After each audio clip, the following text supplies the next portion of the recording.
On this episode of the WildFed podcast. Birds are the ambassador. They're the gateway species to deep nature connection. There's no doubt that the birds are helping me locate wildlife or tell me where wildlife may not be. There's a huge call to start reconnecting with the natural world, but we're maladapted to nature. We're very adapted to the built environment. Somebody in Manhattan knows how to navigate the city by the sirens they hear, by the traffic they see. Is there chaos over there? Is it safe? They're happy. Territorial aggression. Little baby birds.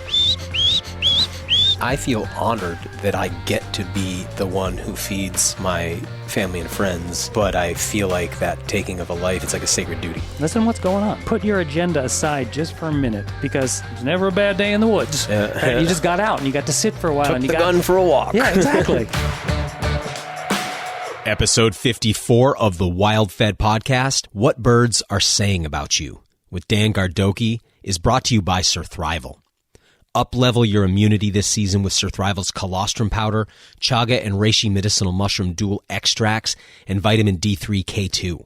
Colostrum has been shown to be 3 times more effective against flu than vaccine in high-risk patients. Chaga and reishi regulate and modulate your immune system, and you've probably been hearing about the mounting evidence correlating vitamin D deficiencies with much more severe COVID and flu outcomes. Surthrival carries the very highest quality vitamin D3 supplements, colostrum powder, and medicinal mushroom extracts found anywhere. Get them at surthrival.com. Recently, I've been telling you about the excellent online hide tanning course from my friends at wildabundance.net. It's designed to walk you through the entire process of turning a raw deer hide into soft, supple buckskin that you can use for projects like making clothes, bags, and other crafts. If you're looking to get more out of your harvest or to utilize a part of the animal that often gets neglected, then this course is for you. There are video tutorials for every part of the process, a detailed course manual, community support, live Q&As, and plenty of bonus content too. This fundamental and ancestral human skill is how humans clothed themselves for hundreds of thousands of years, and you can still learn to do it today. This course will be starting soon, but you've got to sign up to be notified when registration opens. So go over to wildabundance.net, click on online courses in the top navigation bar, and choose hide tanning to add your email to the list. Wild Abundance wants to make hide tanning available to everyone, so there'll be a sliding scale price option and even partial scholarships available too. Again, the course opens soon, so go over to wildabundance.net, click on online classes, select hide tanning. You can pre-register there. Of course, you'll have lifetime access to the course material, so you can revisit it at any time. Again, it's wildabundance.net. I'm Daniel Vitalis, and you're listening to the WildFed podcast, a show about reconnecting with nature through hunting, fishing, foraging, and food. WildFed. Food is all around you. What are the birds saying about you when you step out onto the landscape? And not just the birds, but the small mammals too, like chipmunks and red squirrels. And when they aren't talking about you, who are they talking about? Other animals in the area? Maybe a predator stalking the ground below? A group of people making their way in your direction? Or perhaps they're just talking amongst themselves, which can tell you a lot too. Today's guest is Dan Gardoqui, and he's going to teach you about the animal communication that's taking place all around you. It might just open your ears to a symphony of meaning that, until you know, may have just seemed like nature's background theme music. But it's so much more, and learning to interpret it is the subject of our conversation. For 20 years, Dan Gardoqui led the nature immersion school he founded in southern Maine called White Pine, and he recently worked on the book by John Young called What the Robin Knows: How Birds Reveal the Secrets of the Natural World, which I've just picked up a copy of. So if you like what you hear today, consider getting a copy and reading it alongside me. Talking with Dan, I couldn't help but lament that I wasn't raised with this level of awareness, and admittedly, it's a bit overwhelming to approach it as a busy adult.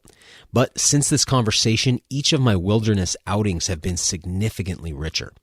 I'm hearing more, seeing more, and it's because I'm open and I'm eager to learn. Of course, it was always there, but in some ways, I wasn't.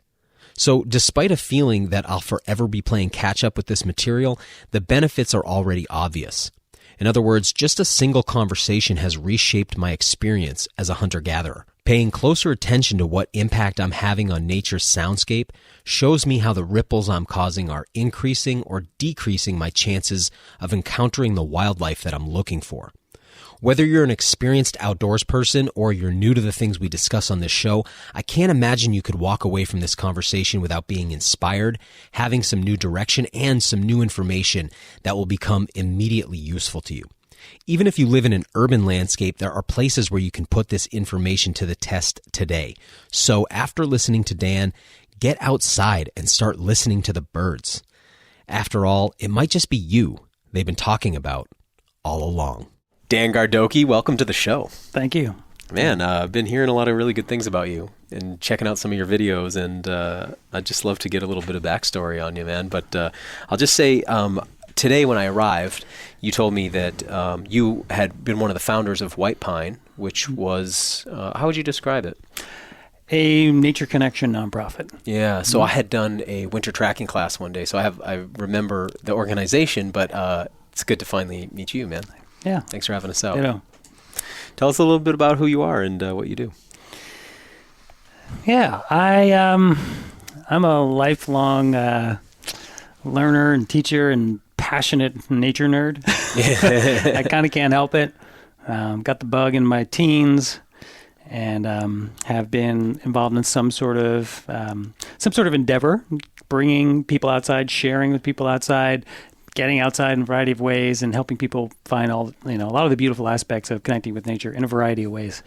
So yeah, I consider myself these days, my business titles are basically like, consultant, coach, mentor, guide. I do all those things, but really, I'm a human being who just feels a lot of affinity and kinship for the more than human world. So that includes humans, but it's more than humans. I like that. I like the way you said that.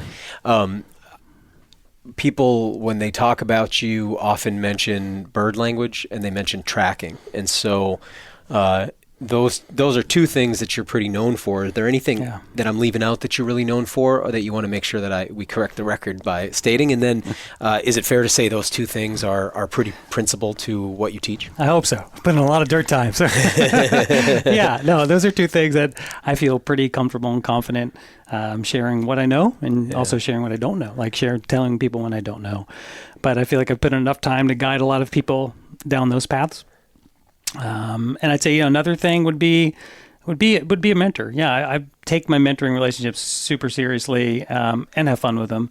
But I really enjoy the challenge and the opportunity to be in conversation with people and guide and nudge and point and share my own stories and experiences to those who want to hear them and are interested in finding how they may be helpful in their own lives. Yeah. So I enjoy that a lot. What is, I know what mentoring is, and I know what tracking is. I think most people do. But for people who are like bird language, because when you first hear that, it's like, come on, like, what are we talking about? What are we talking about with that? So I've recently started to rebrand the term.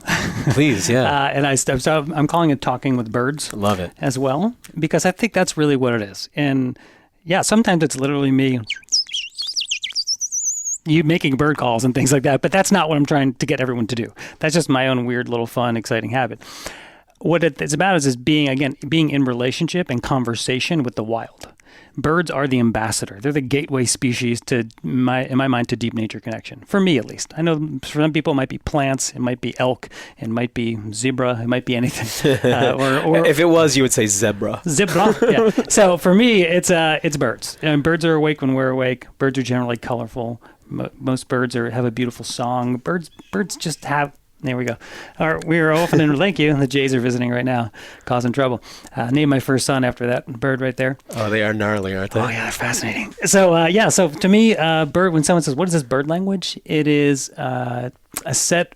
It's a set of skills and practices, a way of conducting ourselves in nature, where we're in relationship with birds, and we can be literally communicating. Sometimes it's through body language. Sometimes it's through actual physical kind of communication. Sometimes it's just by listening. Yeah. Let's say that I'm. There's a lot I want to ask about with this, because this is a weak area for me. So my immersion into nature came through wild food.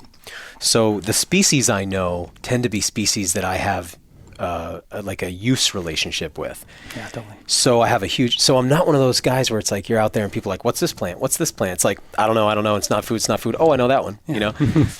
Similar with birds, you know? I mean, I know a handful, but it's a weakness for me. Tracking similarly. And one question I have for you is for somebody who's like me, who they know the species they know because they need to know them. Yeah. How would bird language, how would communicating or talking with birds make me more efficient? How would I benefit? I know there are big philosophical ways that I hope we get into, but on a practical level, like how does that like help somebody like me get better at what I do? Because I can imagine that it would. Yeah. So, you know, I don't know you terribly well, Daniel, but I've appreciated what you've been doing. I've been following you recently, especially. And the first thing that comes to mind in terms of a utilitarian application of talking with birds is hunting. Yeah. Without a doubt. Just last night I gave, I was at a conference, virtual conference. The Northeast Wildlife Trackers annual conference was virtual this year. And one of my presentation was called Talking with Birds, how bird sounds can help you locate wildlife. Period. Wow. And so it was a whole seminar on that. And so one of the applications there would be hunting. And for a lot of these people, it's trailing animals, it's wildlife management, it's wildlife biology, it's monitoring, it's maybe photography or just a hobby. Birding. Or it's exactly. So when I think about, you know, your hunts, you know, or myself as a hunter too, there's no doubt that often, not always, but often, the birds are helping me locate wildlife or tell me where wildlife may not be. Because the idea of like getting a hand from the birds is like, that would be so useful. Yeah. You know, like if I could have two reasons. Yeah. One, because one of the reasons is because as a Gen Xer, I'm coming to terms with the toxicity of rugged individualism when it's out of balance with communal needs. Yes. Yeah. And so going into the woods, I see that there's this borderline pornographic obsession in the hunting community with the rugged individual who goes into nature and does it all on their own. And it's got that survival edge that we've been inundated with from media and all that stuff. I'm like, I really don't want that in my life. I want more of that, like Anastasia, you know, the birds are bringing me food and feeding me and I'm, you know, I'm in this harmonious relationship with it. And I don't, you know, fully have that yet, although I feel it there. And so, that idea of having some help would be really beautiful. Yeah. So like, what does that look like on a practical level? How might that play out in an example? Sure. So since one of the most hunted species here in North America is the white-tailed deer. We'll use that. So the white-tailed deer is, you know, nothing exists in a vacuum out there. Everything, you know. That's it. That's what I'm trying to say. It's like, you know, and it's the whole idea of like everything is connected. Like, you know, the premises that I often share with people when we get into this talking with birds thing is, first off, that animals listen to each other all the time. We're one of the few animals that has forgotten that. In my estimation, and not all of us, but many, myself included, a lot. I have to remind myself often. Birds to me are birds are calling me to attention. Birds remind me to pay attention to the world beyond me, to get out of my own little bubble, my own little human experience, my own little drama, my own little self-limiting stories or my bullshit ego or whatever it is, and to say, there's something bigger than you. Pay attention now. And so that's why I love birds. They just keep to kind of help me feel that connection. So say I want to try and say I'm out hunting deer, and my style of deer hunting here, you know, I'm mostly a firearms hunter. They don't allow tree stands where I do most of my hunting on a massive piece of land, so I'm often on foot. So I'm what they would call kind of, you know, stalk hunting here or still hunting, which is funny because it's stalking, mostly and sitting and waiting and stalking and sitting and waiting. And there's no doubt that I'm constantly listening to try and understand if there may be deer nearby me. So with this idea of, we talk about if birds, let's just say birds have 5 voices. So this idea of the 5 voices of birds is something that John Young, one of my first mentors in this workshop, a really interesting fellow who taught me so much of this, we came up with it in a book called What the Robin Knows. And we'd come up with it. It's just observations. It's nature. It's out there. But I've changed the language a little. You worked on that book? Yeah, I'm the science editor and the audio editor. No kidding. That book did really well, didn't it? I don't know. I've seen it. Yeah, I've seen it out there a lot. Cool. Yeah, I see it in most bookstores, like when you can find a bookstore. Right. You Yes. know? Yeah, it was a pleasure to work on. It's been fun, and yeah, I think we paid off our loans and maybe a little more. Good. But anyway, fabulous. Yeah, I recommend the book for sure because it breaks down this whole process. So let's just say birds have 5 voices. They're happy, right? So Wow, singing robin. You just took me there. By the way, I want to say Grant Giuliano, our producer's here. I always right. forget to introduce you, so speak up, please, Grant, because I can see you smiling big over here with this. Nice. In my ears right now, where you're talking through that mic, bird talking through that mic, I'm there when you just did that. Yeah, April on the ground. Robin's getting those first soft worms, kind of, even though they're here all winter. But anyway, and then birds can be so happy. Birds can be crabby. So we sometimes call territorial aggression, often male-to-male aggression. It's not always that way. Hormones are a bitch, though. They get birds really cranky. And that might be like a, to stick with the robin phrase, so this tut-tut-tut call they have, or chick-co-co-co. And actually, one of my old teachers, a Mohawk gentleman named Jake Swamp, he taught me that was the name that he learned when he was growing up. The Mohawk name for the robin, according to him, was cheese coco. Sounds like cheese coco, chick coco. And actually, blue jay, who we just heard right now outside, is a diddly-dee, the little diddly-dee call. I love that. So I love finding different interesting indigenous names for birds that are often very descriptive, as opposed to like Townsend's warbler. You're like, oh, what? Yeah, hello. Yeah, pretty stuffy. So happy, crabby. And then we have chatty. So just kind of back and forth. So say we got a pair of, house sparrows house sparrows, because you find them anywhere, right? Anyone listening here is probably a house sparrow, well, depending on the time of year, pretty close to you. So they're this bird that came over from Europe, like me and a lot of my ancestors. And they hang around parking lots and supermarkets and all that good stuff. And they go,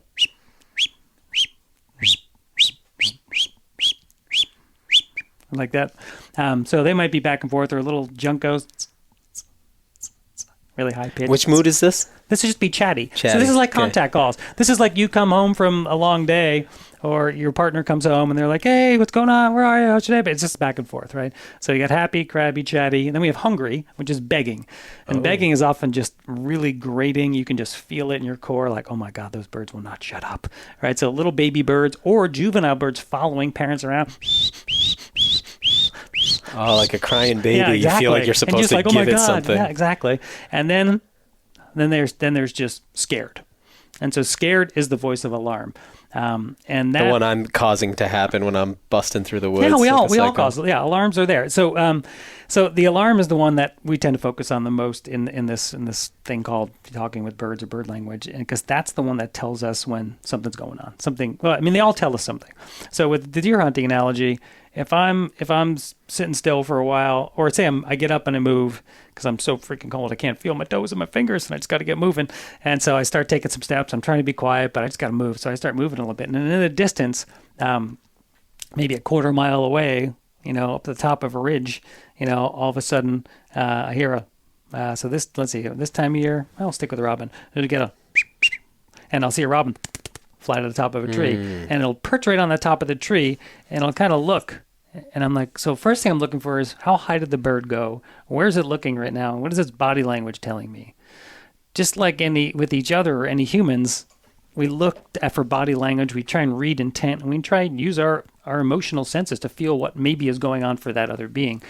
So I'm doing that, and I'm listening, and I'm like, I'm going through my list in my head. What are the possible things that would disturb and cause that bird to pop up? Like, what would surprise that robin? This is not alarmed by you. Exactly. This is in the distance. Okay. But this may be what I would call a secondary alarm. So a primary alarm is you say you pull up to a city or a county park or something to go for a walk, city park, and you get out of your car, and as soon as you open the door, you kind of slam the door, and the dove takes off right there, and you're like, oh, maybe you notice it. Usually people don't. That's a primary alarm. You are the cause of the alarm. It's a direct relationship. Secondary alarm is, I'm out hunting, and I get up from sitting for a while, not knowing that a deer had come in pretty close, bedded down. I had no clue. Couldn't hear it, didn't see it. It was just out of sight and sound. But as I got up to move, to warm up and go maybe hunt another spot, that also caused that same buck to get up. And as soon as that buck popped up, the bird feeding on the ground near it, maybe it's a thrush, there's a little call, there's a little recall. With the hermit thrushes do that a lot when they're a little ticked off. that bird does that because it didn't even notice it either, or somehow it's a little disturbed. And then that buck walks away. That's a secondary alarm. So picture like concentric rings of energy going out, right? And this, in theory, you can go further than that. But beyond that's a little esoteric, and I think we're just making it up. But it happens. I mean, chipmunk's a great example. If you're at a camp, and so, I remember being at a campsite as a kid or something, and there's a chipmunk, and, some kid chucks a rock at a chipmunk, and it's chipping, the next one goes, and you've got this like, oh my God, these chipmunks will not shut up. Yeah. Especially a year like this year where we have so many chipmunks. It's actually really hard to move through the woods and not be busted by chipmunks. Right. So we call it talking with birds or bird language, but it's not just about birds. It's about all the animals, because they are all talking and listening to each other. The verbal communication web that's in there. It's a safety network for them. I mean, it's the early warning system. It tells them how to stay safe. If they never had that, most of them wouldn't make it. I love it when I shoot a squirrel and then all the other squirrels start sounding off, and I'm like, okay, there's one over there, there's one over there, there's one over there, there's one over there, and I just walk around to them, find them all. Yep. But what is the red squirrel all about when he's just going off? Because he just goes off. Such little punks. So loud and so long and so irreverent and so in your face, like no fear of you, just right in your face. Yeah. So most wild critters are, in my experience, most of them are generally afraid of humans. My sense is it's millennia or centuries or more of persecution or hunting and where you eat them a lot. So they generally want to stay away from us. Most of them don't want to be seen and will avoid us. But just like if you're watching a nature documentary or you've been fortunate enough to go to East Africa or Southern Africa, when that lioness is stalking up on those zebra, they don't all run away. The first thing they do is they walk right towards her. Yeah. They point you out and say, we see you, we know you're there. Once an animal, as you know, as a hunter, loses that element of surprise, you are usually at a major disadvantage. Yeah, it's you put yourself one-on-one against a wild animal, generally it's always going to win. Mm-hmm. We're just, in my experience. But if you're surprising them, generally you're going to have a much better chance. So that red squirrel, and every animal has different temperaments. Red squirrel tends to have a pretty ballsy, tough temperament. And it is just not afraid. It's courageous. It'll get right in your business. And it also is just persistent. And its alarms last so long, and especially if you're trying to be quiet. And if you're sitting there trying to be all quiet and say you're out on one of your bear hunts and that squirrel's alarming, good. No. But he's also like he's inside 10 yards right in your face, looking right at you. He does not want you there. He or she does not want you there. And they're telling you that. And generally speaking, I'm not super familiar with, bears but most bears, unless they're insanely hungry on a bait or something, are going to stay away. They're going to be like, no way, that's not safe over there. Yeah. Because bird, that little chipmunk saying, predator, down there, stay away, trouble, right? And so everything else is like, and they're just going right around you. So it is particularly helpful on hunts. And not just because of what the animals are doing, it's, I would say, because if you can start to understand this, I find it changes the way I move.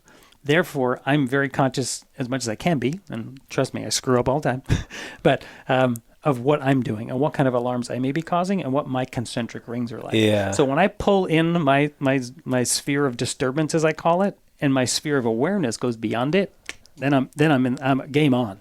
But when my sphere of disturbance, all those alarms are out beyond me and I can't even detect what they're affecting, my chances of seeing anything are extremely slim. Talk to me about entering the woods as a person who talks with birds versus a person who might still be what we'd call like a woodsman or an outdoors person. Sure. But you enter the woods, you're aware of this network of communication. What does that look like, and how does it look different, I guess, from how a lot of people would approach things? Well, first I'll just say that, and I know you don't probably believe this is true, I don't think it's an either or. I think actually some of the most interesting older outdoorsmen folks, some of them I've met, actually have this knowledge. Correct. They just often don't have language for it. Built in, though. But somehow they've known, like, when that jay over there is giving that sneak call, there's a buck bedded down. She sure is. Right? Yeah, right, Bob. So it's true. Like, there is a lot of traditional knowledge, here in the North Maine woods around this stuff. It's often not codified and classified, and there's not a language put to it, and often people can't articulate it. So I just don't want to give the message that, like, for some reason I know something other people don't per se. Understood, right? yeah. That being said, I spent a long time thinking about it and codifying it and giving it language and teaching workshops on it for decades. Right. So one of the things we'll talk about is, and birders will hate this analogy because birders generally don't like cats. And I do cats, but I keep my cats inside. But if you let a cat outside, and I had as a kid, we used to have a cat and we let it outside. When you let that cat outside, that cat almost never runs compared to a dog. You open the door and the dog's gone. Out the door. Right? Cats often just sit and wait, and they move just out, and they wait, and their eyes adjust, and their ears are listening, and they're smelling the wind. They're detecting, they're waiting, and then they might take a few steps, stop again. Still hunting. Yeah, and then and they're ambush predators. They're not opportunistic. Like, coyotes, the canines tend to be more trot along till you spook something up, grab it and go. Cats are sit, stop, stalk, hunt. Stalk, sit, wait, pounce. So the cats are great teachers. And last night in the seminar I gave, I was talking about, what can bobcats teach us? I think all animals have something to teach us. Nature's always teaching as long as we're paying attention. And the bobcat has been a great teacher for me because I tend to be pretty high energy. I like to move a lot. I'm a very energetic person. So I have to stop. I have to literally stop at the edge of those woods. I mean, depending on the time of day and where I am and everything else. If I'm just trying to bust out to a tree stand in the dark or stand on the ground or something, I'm just going to go. I'm not going to worry about it because the birds aren't up yet, generally speaking. I'm going to be kind of quiet, but I'm not going to worry. Once the birds and the chipmunks and everyone else are awake, now I have to be like, so it's more incentive to get up earlier and get out there earlier so I don't cause all those concentric rings. Right? So as I get into my spot, and I'm still already and I'm settled in, as those animals wake up, hopefully they're going to be more accepting and willing of my presence. As you probably know, sometimes they're not. Yeah. All of a sudden something pops out in front of you and goes, holy crap. And they start freaking out and calling, So that's one way to think about it is take your time, take some breaths, stop, look, and listen.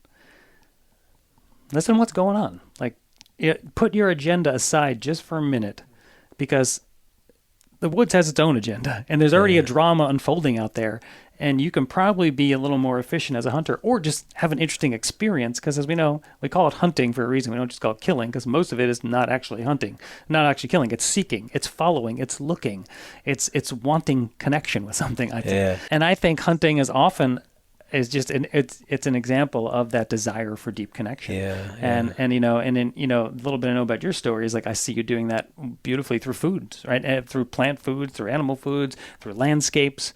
And so I think a lot of hunters, that's you hear it so much. They're like, oh, how was this morning? Well, it was never a bad day in the woods. Right? You just got out and you got to sit for a while. Took and you the gun for a walk. Yeah, exactly. Yeah, and then I love those days. I did it the other day. I went quote unquote turkey hunting, but I just wanted to go sit at the edge of this old gravel pit where I knew the sun would be shining and I knew the birds would be coming through. And I had the gun there, and if I had to hunt, I would be happy to take a bird if one came by, but it didn't. It wasn't the most high percentage place anyway, but I just wanted to be in that spot. Yeah. So that's, it's a little esoteric and not necessarily terribly practical, but I don't think so far you have not felt esoteric. I feel like we're still very pragmatic here. I do think it does help shift your mind to be a bit more attentive. Yeah. So when all of a sudden you just say, I have my own agenda. I want to bring home food. But we know that, especially say when you're scouting before a season or even during a season, it isn't just about bringing home food. It's about understanding the animal. It's about knowing the animal that you're trying to bring home for food. Yeah. So in order to know that animal, you really want to know what's it eating, where's it going, who's it interacting with, what times of days or at what places, where does it sleep, etc. And then if you're going to want to know that, who is around that animal? How do the squirrels treat it? How do the different birds treat it? What happens if it interacts with a bobcat or a coyote or like whatever it is? So I love to put those animals in context.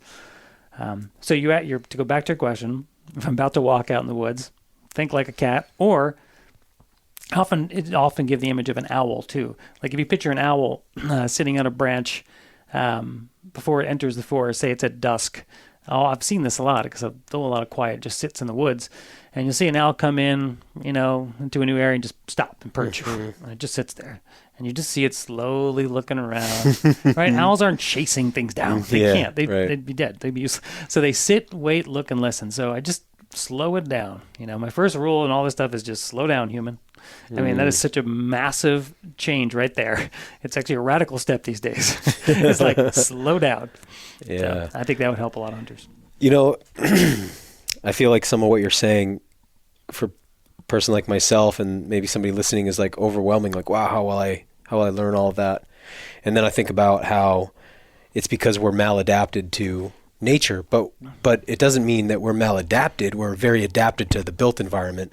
So somebody in Manhattan knows how to navigate the city by the sirens they hear, by the traffic they see. What's the baseline of movement? Totally. Is there chaos over there? Is it safe? Like, is that alley look safe? Is that person approaching me safe? Like, they learn how to navigate.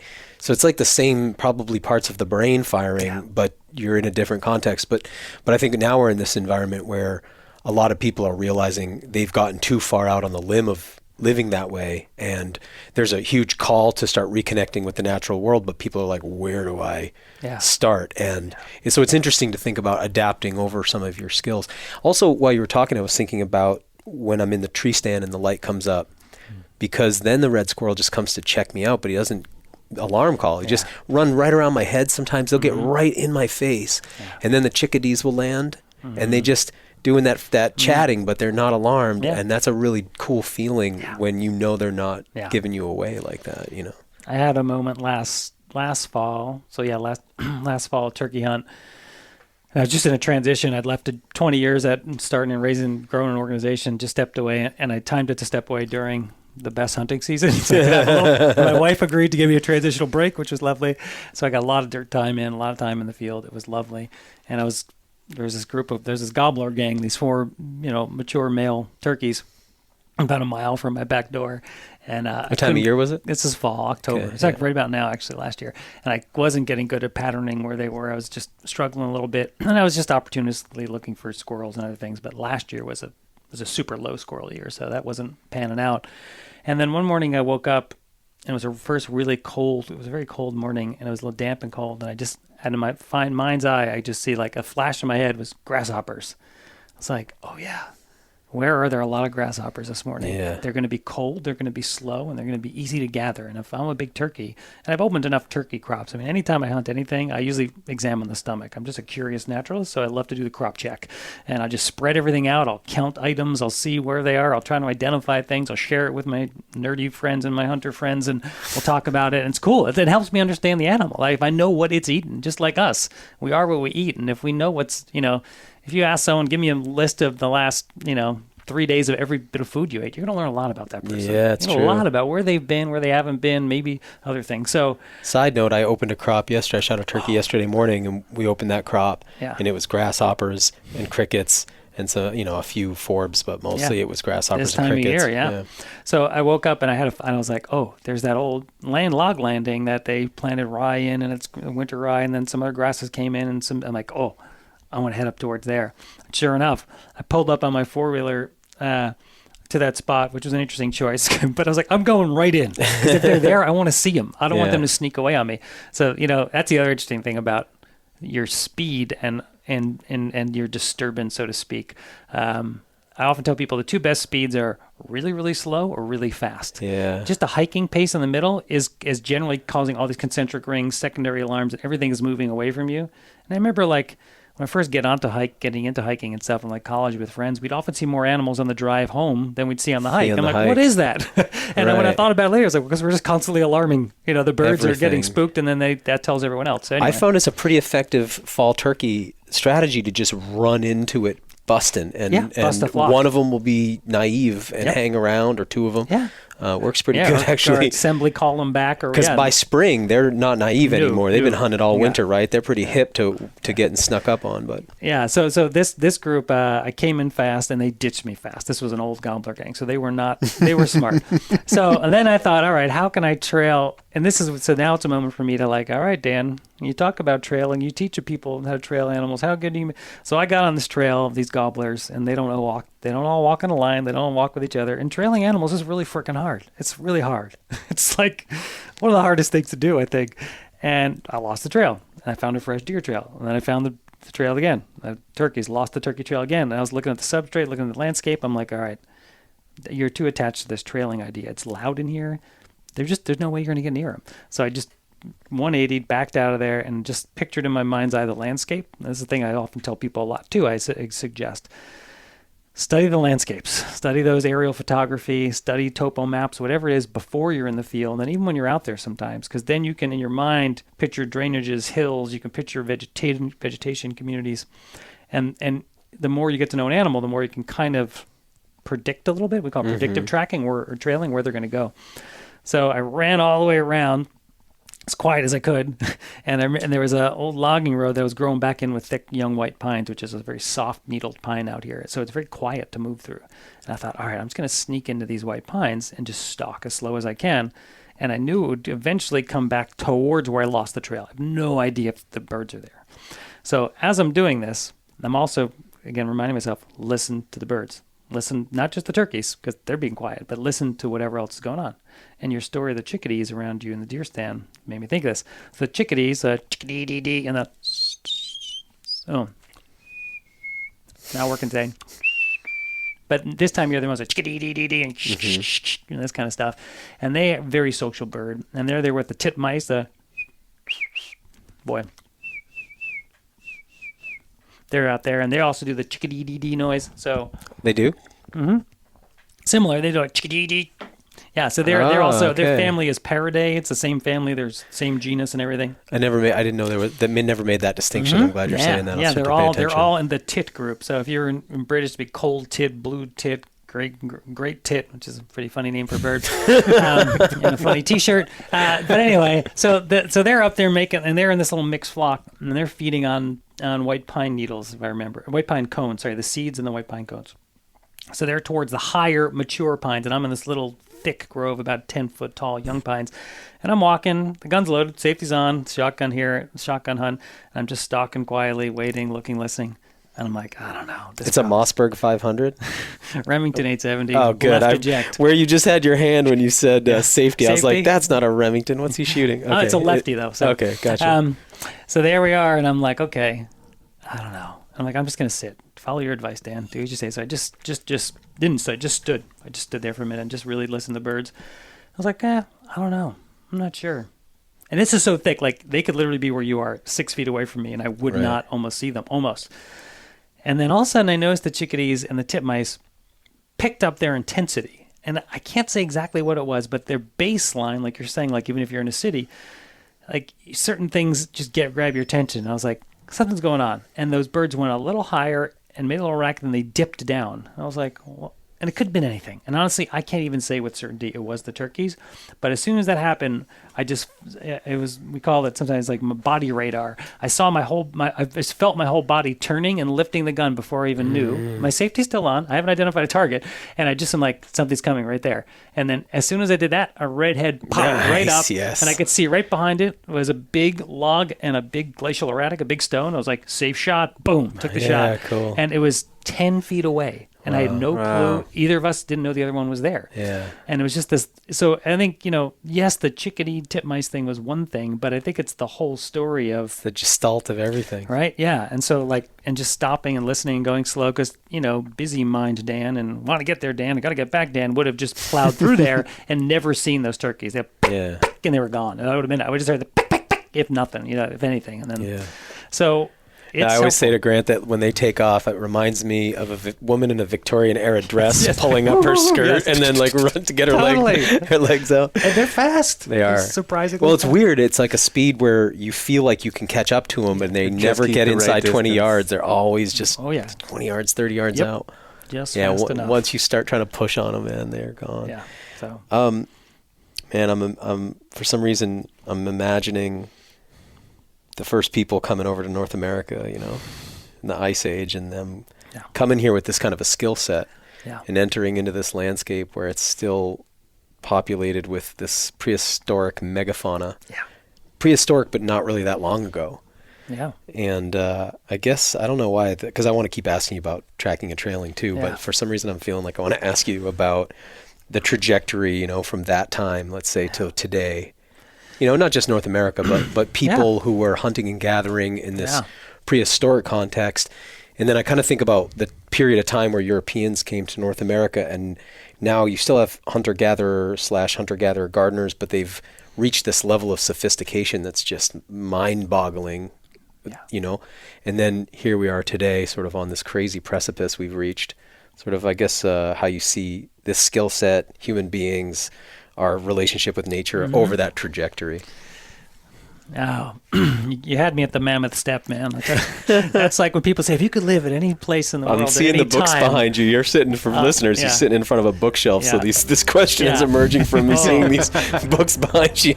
We'll get right back to the show in a moment, but first, big thanks to our sponsor, Wild Food Warehouse. If you still haven't tried real, hand-harvested, wood-fire parched wild rice, what are you waiting for? Get over to wildfoodwarehouse.com to get yourself some of North America's native, gluten-free wild grain.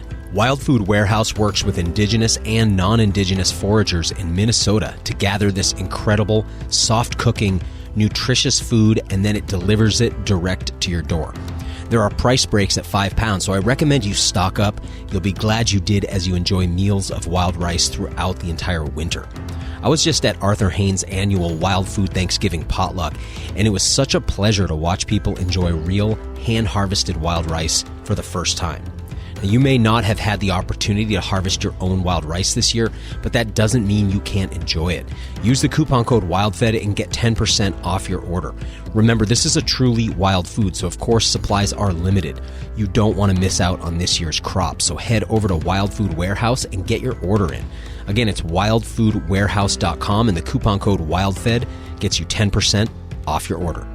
Now, back to the show. I'm so curious about the communication, the interspecies communication of that time and that place, but and I am today. But what I thought of when you asked this question, if it's not where, if you want to redirect me, please do.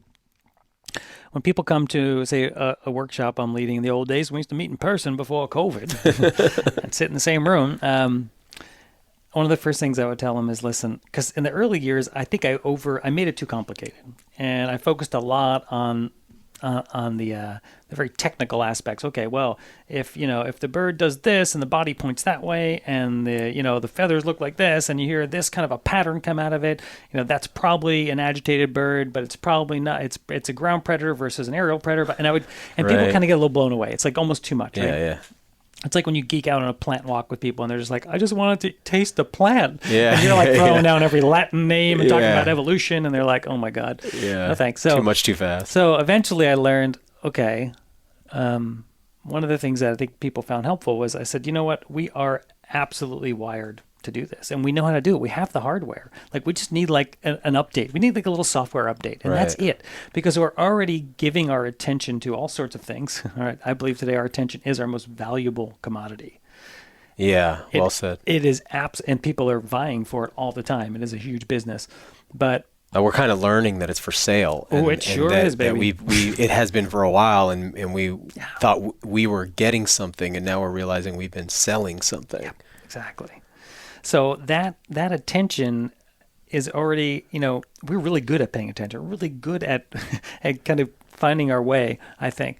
So what I tell people is like, don't sweat the details. Like, I've got a guy working with right now, and I work with one of my mentoring students is in France, and so it's great. We have these conversations, and he doesn't really know any details about the birds where I live, and I know very few about the birds where he lives. Even though I've been to Europe a couple times and did some stuff with birds, but it's all generic, and it all works. It doesn't matter. This is all human and more than human world kind of relationships. And if once we change our mindset and we start to change our conduct around how we move, how we listen, how we look, I find it just changes the way, I truly believe it changes the way those animals often interact with us. So for instance, if right here in my backyard, when I go out for a break, if I'm working inside or something, or I'm working in the yard, if I just always go out, throw open the door, stomp towards my bush and start pruning or whatever, without even thinking, those birds are just going to be patterned on, oh my God, here he comes, and they're gone. But if I stop before I open that door, if I use that doorway as a little awareness trigger to say, transition stop. zone. Exactly. Just like hunting. Stop, look, what's going on there? What's out there right now? Open the door slowly. Let those birds know you're coming. They will let me get a lot closer. And over time, I find they'll let you get really close. And that's how some people are able to feed a lot of birds out of their hand and all this kind of stuff, because they build respect and rapport in how they conduct themselves around them. And so it's a fascinating thing, as you know, and some people listening might be going, well, but you're hunters and you're killing things, and you cover this all the time. But there is a deep mutual respect, or at least I feel like there's I have a desire to give that animal as much respect as I can, even though I do, and my end goal for some of them is to bring them home and eat them and feed them to people, my family, my community. So when you participate in that, the paradox kind of dissolves for you pretty quick, right? I agree. Yeah, it's from outside. It's more of an interpretation thing. Yeah, right. There's no question in my mind. Richard Nelson, who wrote Living with Deer in America and a lot of other great books, he had a quote that I've forgotten the details of, but it was one of my favorite quotes as a kind of call myself an adult onset hunter, because I struggled with, like yourself, I went through some years of veganism, industrial vegetarianism, all this kind of stuff. Just wasn't okay with the way the world was raising animals and what they were doing with them. But then I really wanted to eat some. So, I found my way into hunting. And I remember reading this book, and he said something, this one line where, like, he was just that first moment where he was making this connection, and he's like, he said, I wondered in that moment, like, if I would pull the trigger. And he said, there wasn't a doubt in my mind. He's like, no. And he's like, and you know what it is? He's like, and it's so hard to translate. He said something like no shopper of carrots and no harvester of beans. Like, would probably get this moment. It's a different vibe and energy, and it's not to exclude them. That is beautiful and special in its own right. Raising and harvesting all sorts of food plants and other things. But there's something about that there's, in that moment, you're not going through this little psychobabble, at least in my experience. Most hunters, like, you're locked in that moment. It's either yes or no. And I have passed on animals. There's been times where I've said, no, this isn't the one. It doesn't happen very often, but it's happened to me where I'm like, no, something's not right. Can't do this. Like, this isn't happening. And then just, let it go. But most of the time it's like, this is why I'm here. This is what I need to do. Right. Like, this is the natural flow. Let's do this. And you start to see where some of the goal-oriented and even competitive aspects of our personalities, why they're there. Because I think we're finding all the pathologies of that right now. I think we've hit that place where we're eating each other alive right now. There's so many of us. The tools that we have right now have showed us how we separate on issues, and we're like attacking each other with those qualities. But when you're out hunting or even foraging, and you have like that target and that goal, you're like, oh, that's how we survive. We need that to survive. So I understand the almost sort of yogic approach of, like, I want that part of me to recede a little bit, and I want to learn how to separate from my ego so that I'm not always driven by those urges constantly. But then you also see, like, oh, those urges are also good. It's some balance of those. Yeah, and I mean, and let's be fair, hunting and foraging is taking, in my judgment. There is a take. So when I think about taking, it often makes me wonder, is there any where's the reciprocity? And granted, there's a value judgment there and an assumption that that's a good thing. And I do think, so I often think, well, how can I have some reciprocal relationship in this experience? And for deer, it might be as reciprocal and simple. And that's why some people may indulge in ceremonies, or in some ways, and ceremony to me could be going to the range and making sure I'm shooting clean. So that when I take that shot, I'm respecting that animal by giving it my best. Right. And some people, it might be literally a spiritual ceremony. That's fine if that's your cup of tea. But it's like, there's something, there needs to be I feel a need to have some sort of intention and mindfulness around that activity, because it's the taking of a life. And to me, that's, and that's not maybe for everyone, and I'm okay with that too. But for me and those who I'm with, for my children, for my few friends I do hunt with, that's really important to me. It can't be, we can't be laughing and making light of this. Like, we can have a good time, we can enjoy each other's company, but like I think that's a sacred thing. I agree. Thing, I think it's like a sacred duty. I feel honored that I get to be the one who feeds my family and friends. But I feel like that taking of a life is like a thing that, to me, it's like a sacred duty. So. I take my, the zero on my rifle, for instance, very seriously, very seriously. And it's very hard to lose an animal you've wounded. I mean, it's the worst thing. And, but at the same time, like, I very much am at peace with taking life. Like, I think, it's like very easy for me to get my head around it now, but I also understand what you're saying about not taking it lightly. Can we talk a little bit about tracking? And, because this is another missing piece. And I guess I want to ask you this question. This is going to come off as provocative, and I don't mean it to, but bring it on, Daniel. Well, you might have even heard me say it before. In my experience, the people who are really good at hunting are not the people who spend a lot of time on this stuff. And the people who spend a lot of time on this stuff almost aren't really hunting that much. When you say this stuff, can you clarify? Yeah, like tracking in particular, and some of this stuff we were talking about with talking to birds. Like the people I know who take those workshops, who get all that dirt time, as you keep referring to it as, they tend not to be. Is it because, or first of all, do you know what I'm talking about? In that very often they'll be like, well, they like the idea of hunting and they would like to hunt, but they tend not to be like filling freezers all year and, you know, constantly succeeding at it. And then the people who I know, and it's weird because you look and you go like, oh, I'd like to marry these two things together the way that they are meant to be together.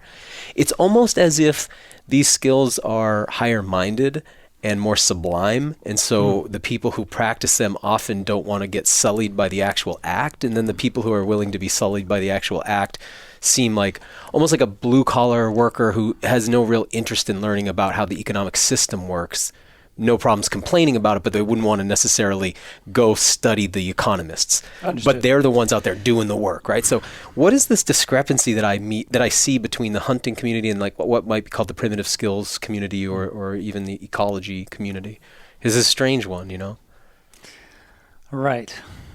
I think this is a yes and question, right? So what I hear you saying, I might call like interesting perversion of the skills. Like, and I say those skills to say like hunting, it's sort of like primitive kind of skills with fire and shelter and water and food preservation and then hunting or wildlife tracking and all that stuff.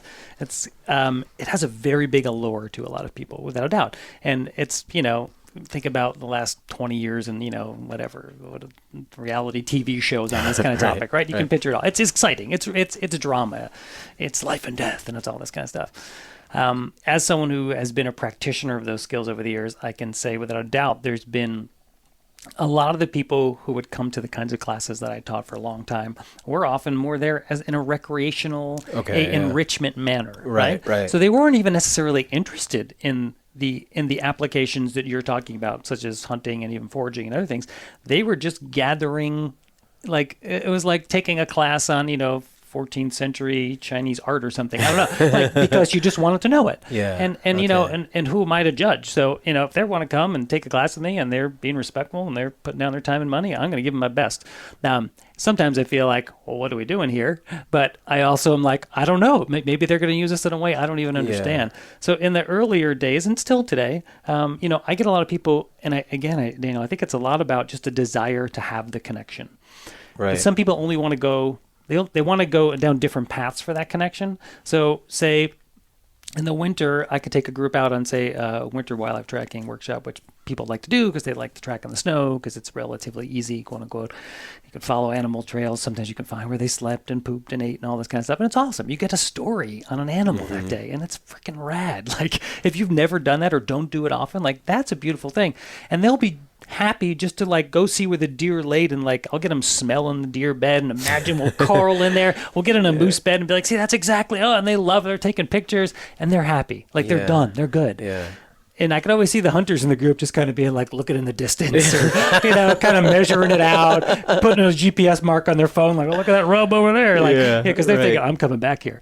So, you know, people come to, I would say, if fair enough, people come to some of these skills that we're talking about with I would say a desire for connection and understanding and community, to commune with the natural world, because they feel the disconnect, they feel the pain and the isolation of not being connected to the more than human world. Right. Because the human world itself only gives us so much and only fills us so much.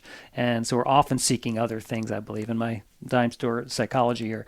But this is what I see with people. So the last 10 years or so, I'm starting to see a lot more of a shift, where people who come to me to do these things often start, because I'm not shy about telling how I use these skills, and I'll say the thing that's helped in my tracking and trailing most is being a hunter, without a doubt. It's called need, folks. If there's an actual need, that, and actually, the mother of invention. when an assessment system that came out of South Africa. It's a whole interesting story called Cyber Tracker, which actually was designed to help create some jobs for traditional indigenous hunters and native peoples in those areas. came over here and we started having a system where you can get classified and tested and get ranks. And that's all when that people are like, I'm a master tracker. That's what they're talking about. Sure, and there's almost none of those. But so basically, when that came, that also created a need. So all of a sudden, you're like, oh, I need to prove that I actually know this shit, and that I can do this. Right. And so that was interesting too. I watched a lot of people really up their game. They leveled up in their tracking skills. But when it comes down to like trailing animals, for instance, I mean, I know some people who are phenomenal at trailing animals. Phenomenal. Who break your stereotype, who do not hunt. Actually, I know one who's a vegan, and he's unbelievable. Wow. Like one of the best I've ever met. Wow. And that's just, and they're not interested in that aspect. And we are, we're spoiled, fortunate. It's our situation today in the world that we don't have to harvest animals or plants for food in the wild. We know this. But this piece makes more sense to me. Yeah. So the person, because it's like, hey, I go on nature walks. Like, what am I seeing? How do I get more out of this? Yeah. This makes more sense to me than... And this is probably not who's in your class, obviously, but the hunter who is not interested in these things is also maybe a stranger one. That's harder to understand. What do you make of that? That's awesome. Yeah, that's a cool topic. I like it. So this reminds me a lot of, I've had a smattering of relationships with indigenous people from around this country, some shallow, some deep, some many years, some short term. And one pattern I've seen over time in those relationships, and just speaking to my experience, was they often found it fascinating that we had this whole language and structure and around certain things that they were like, oh, yeah, I guess that is the way it is. And to them, it was just much more of an embodied knowledge that wasn't. All right, so actually the whole bird language, the whole we called bird language back then, or talking with birds, where we would go out and we're walking in the dunes, and there in Michigan, Lake Michigan. With a friend of mine who was a Anishinaabe, Dawa gentleman, and we're listening to something in the distance. He's like, "Hey, what do you think?" And I was like, yeah, sounds like a deer sneaking away. He's like, "Yeah, that's what I think. Let's go look." So we go, we ground truth. We're like, "Are there fresh tracks here? If so, let's backtrack. What was that deer doing when it heard us or that bird, and then it moved away because a bird told us that, blah blah blah." And I was like, "Oh, we call that a secondary alarm." He's like, "Huh?"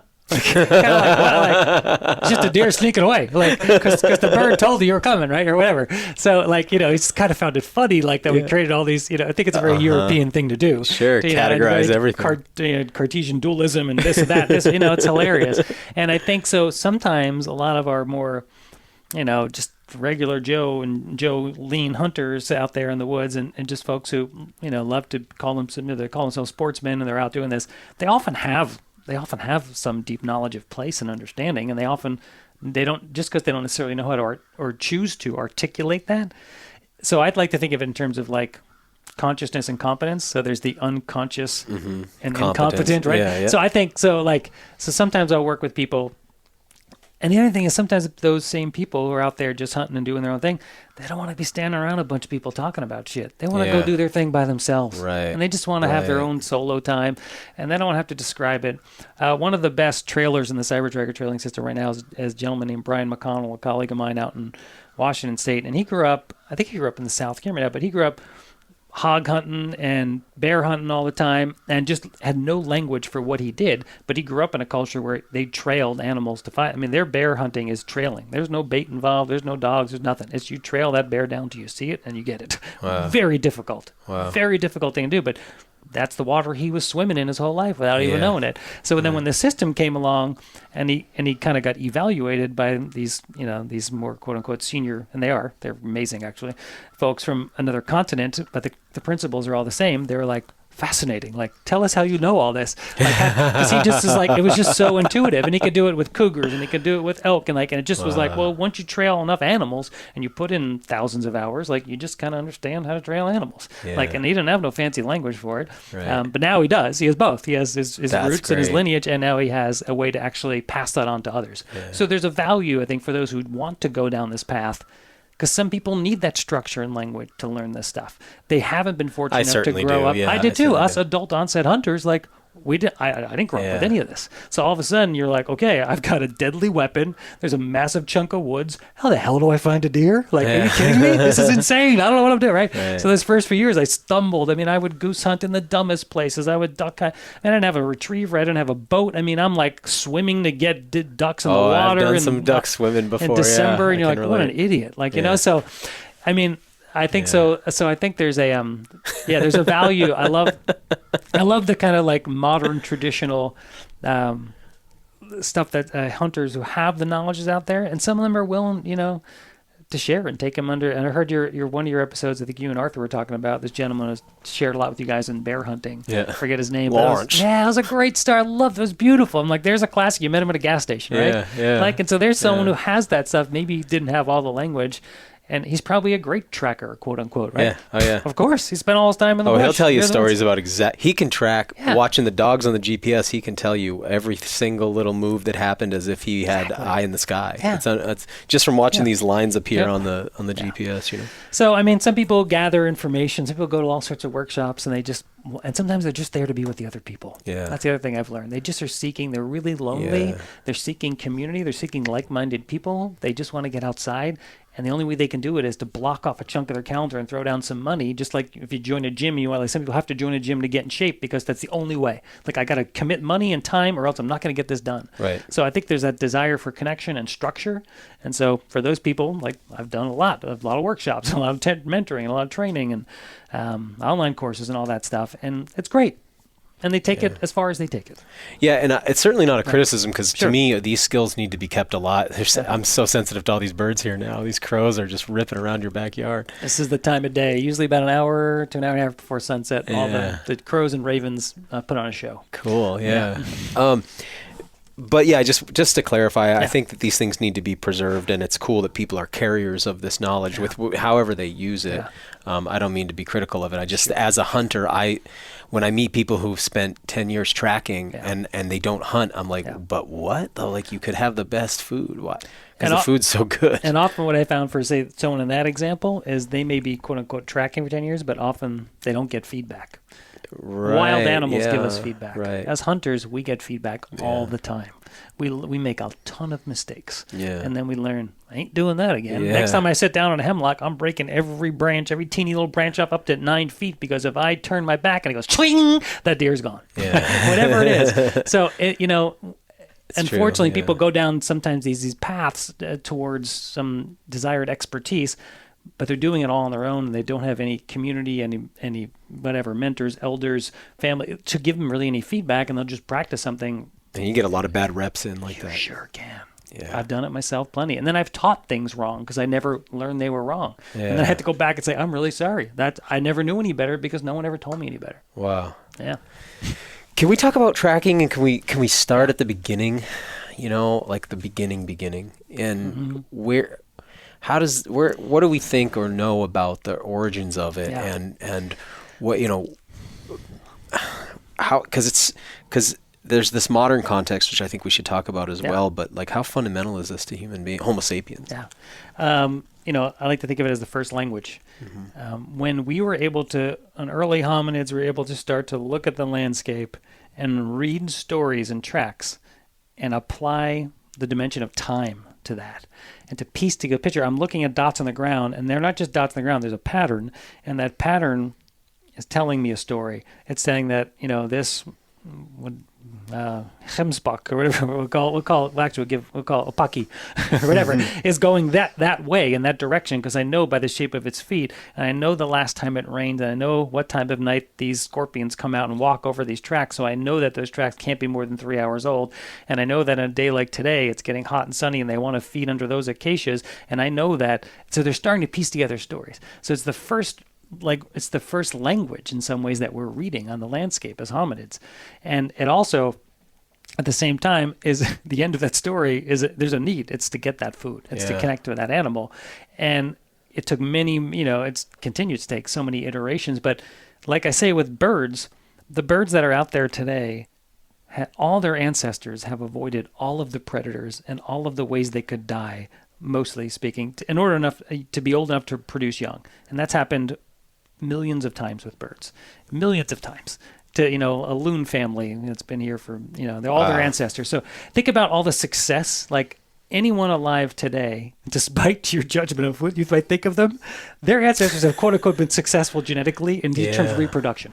So in the wild, to me, in the wild, that's particularly interesting and humbling, because it makes me say, all right, they've avoided so much. They've made it that far.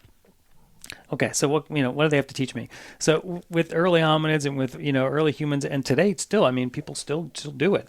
Not many, but who are reading these and following these things, and then they're learning how to measure in time, and they're learning how to run animals down, and I mean, and do this kind of I forget what the persistence hunting. Yeah, true persistence hunting. And there are still a few people, probably more than we know, on the planet that can do that. Not that it's necessarily a desirable thing to do. It's terribly painful for both the animal and the human to go through that experience. But it's a thing, and that was all we could do back then. Was like, all right, well, I'm gonna learn how to outdistance you because I don't have projectile weapons that can shoot really far. Yeah. I don't have the ability to take your life from a distance. I have to be right in your business, and that means I need to exhaust you.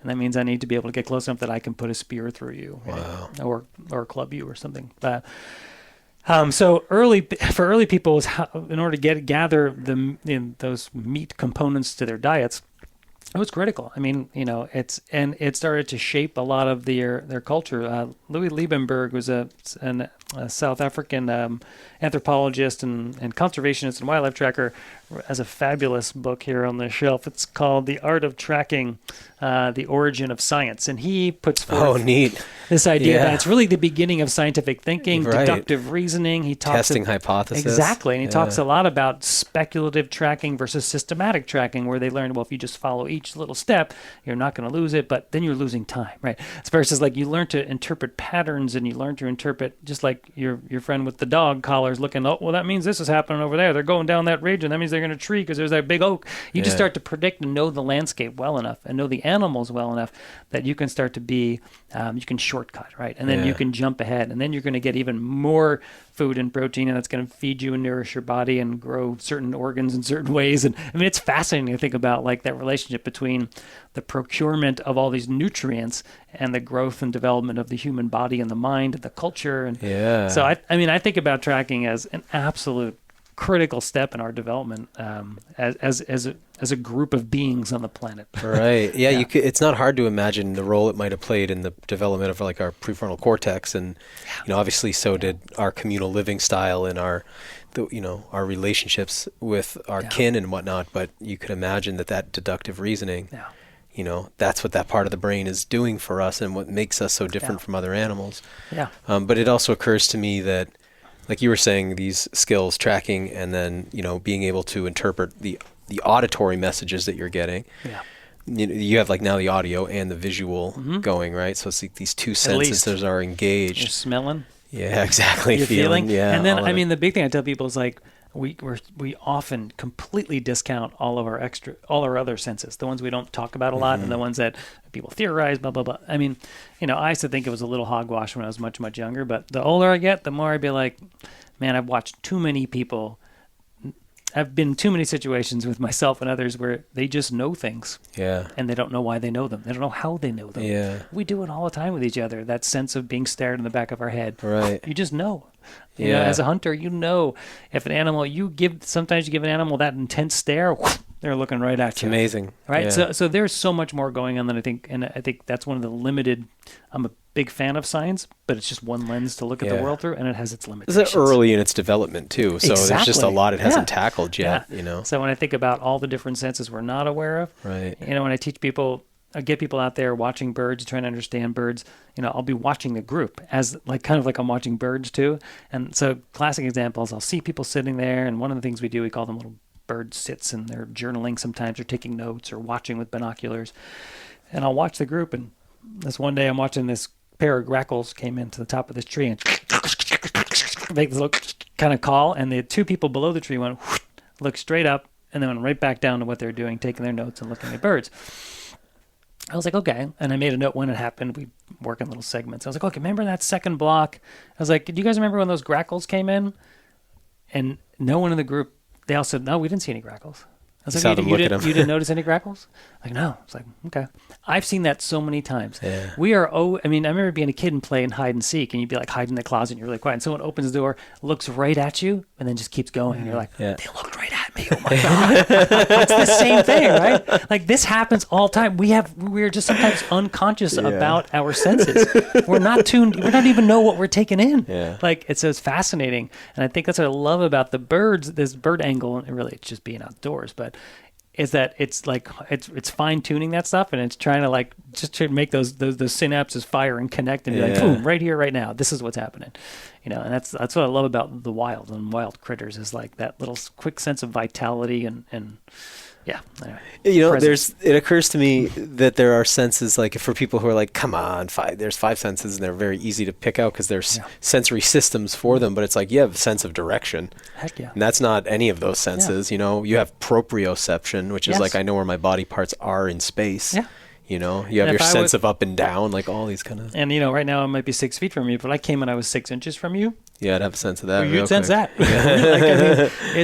So there's our somatic, our relative space. Yeah, and that's like a bioelectrical thing where you feel something real close to you. It's like how a shark senses things electromagnetically or something. So, I like to say often last night I had this slide and I just had this beautiful catbird sitting in a chokeberry bush actually. And he was sitting there and just looking up and I was like, lose your mind, come to your senses. Yeah. I think ideally blend them together, but for now I think we have to just like lot of mind, shut this down, put it aside. It's true. Even though you can't really, but anyway, and then just let those other senses emerge and let them inform you. Yeah. Like, let the more than human world inform you.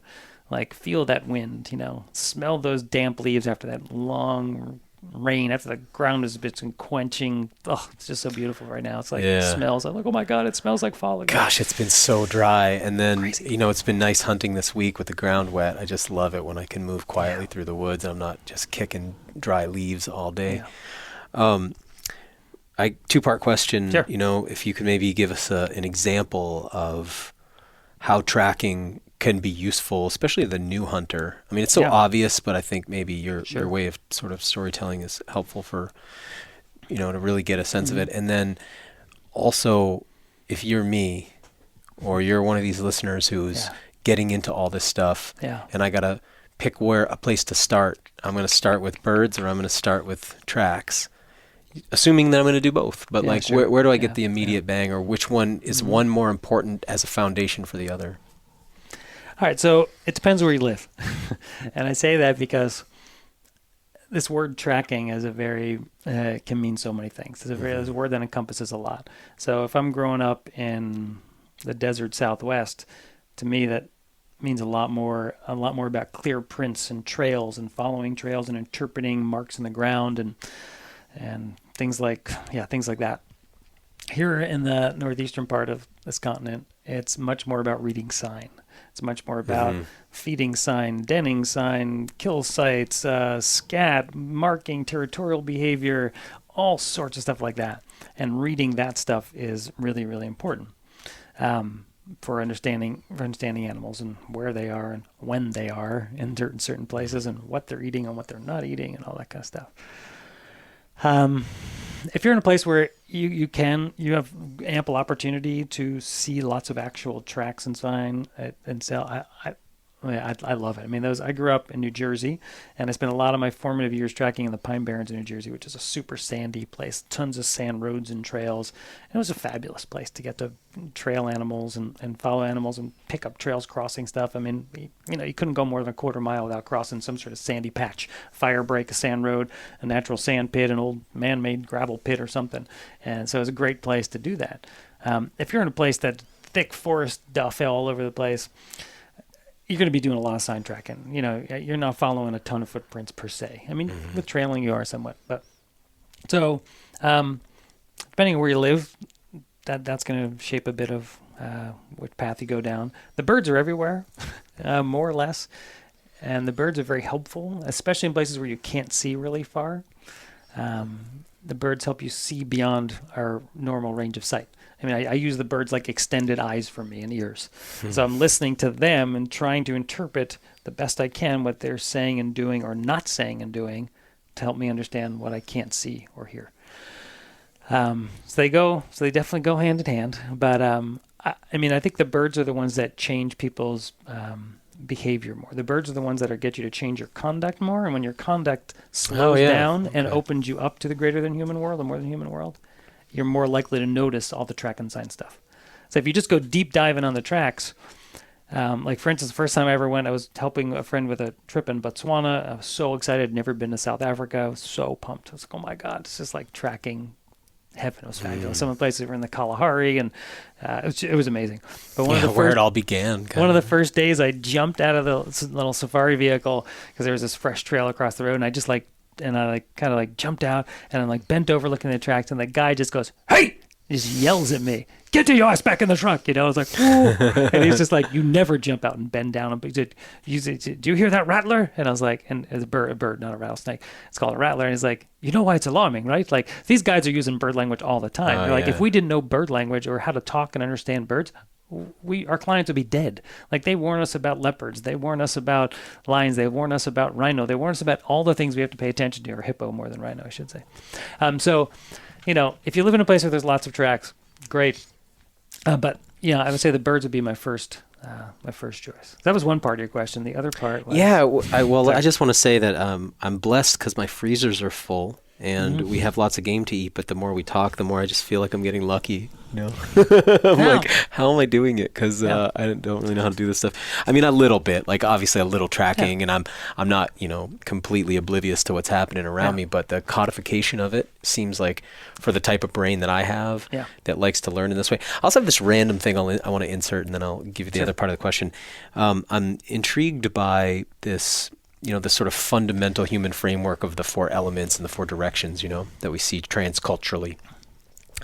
And there's this idea that air is the element of communication, and obviously it is because we speak by vibrating air, and then you interpret that air vibration, those molecular vibrations.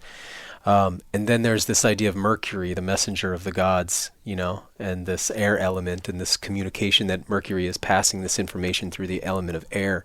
And so it's kind of neat to think about the birds being this sort of the air element, essentially, and them being the communication network primarily. It's just something there that's really neat and deep to me on a Jungian psychology level or something, It's like fundamental to how my brain works. But the other part of the question was, give me sort of some practical examples, or I guess what I really mean is like for people listening, like how do you, who want to become better hunters, convince them that this is going to be this is one of the ways. Well, I'm not going to convince anyone. I mean, pitch it. Come on, pitch it. Maybe. Sell it to me, baby. Sell it. And there's other ways to learn. There's other ways to be proficient. But how have you seen, how do you see this being, how does this help you as a hunter? And how have you seen it help other hunters? Yeah, and again, I'll just put in context that how I measure my success as a hunter, yes, it's about, is the freezer full? But for me, I'd say just important for me are the quality of those experiences. Yeah. Really, they are. That also nourishes me as a human being, right. As someone with emotions and with stories and with people to tell them to, and with a desire to be a part of a landscape. So that is nourishing for me as well. So I think when I say to those of you who are like, well, maybe I should try this, it provides a richness of experience that I think for me, when I'm actually slowing myself down and I'm putting intention and some mindfulness around what I'm doing, why I'm doing it, how I'm doing it, and I'm kind of I see myself as in communication with things around me, what's going on around me. To me, it's more dynamic and interesting. Mm-hmm. I just find it engaging and interesting. And it also, on a practical sense, if I see a turkey track across a little sand patch, I can tell you whether it's a mature male turkey or not. Yeah. I can't, and then I can choose, do I want to go that way or not? Am I looking for a big bird or a little bird? I could do the same thing with the deer, and that's not magic. A lot of people can do that.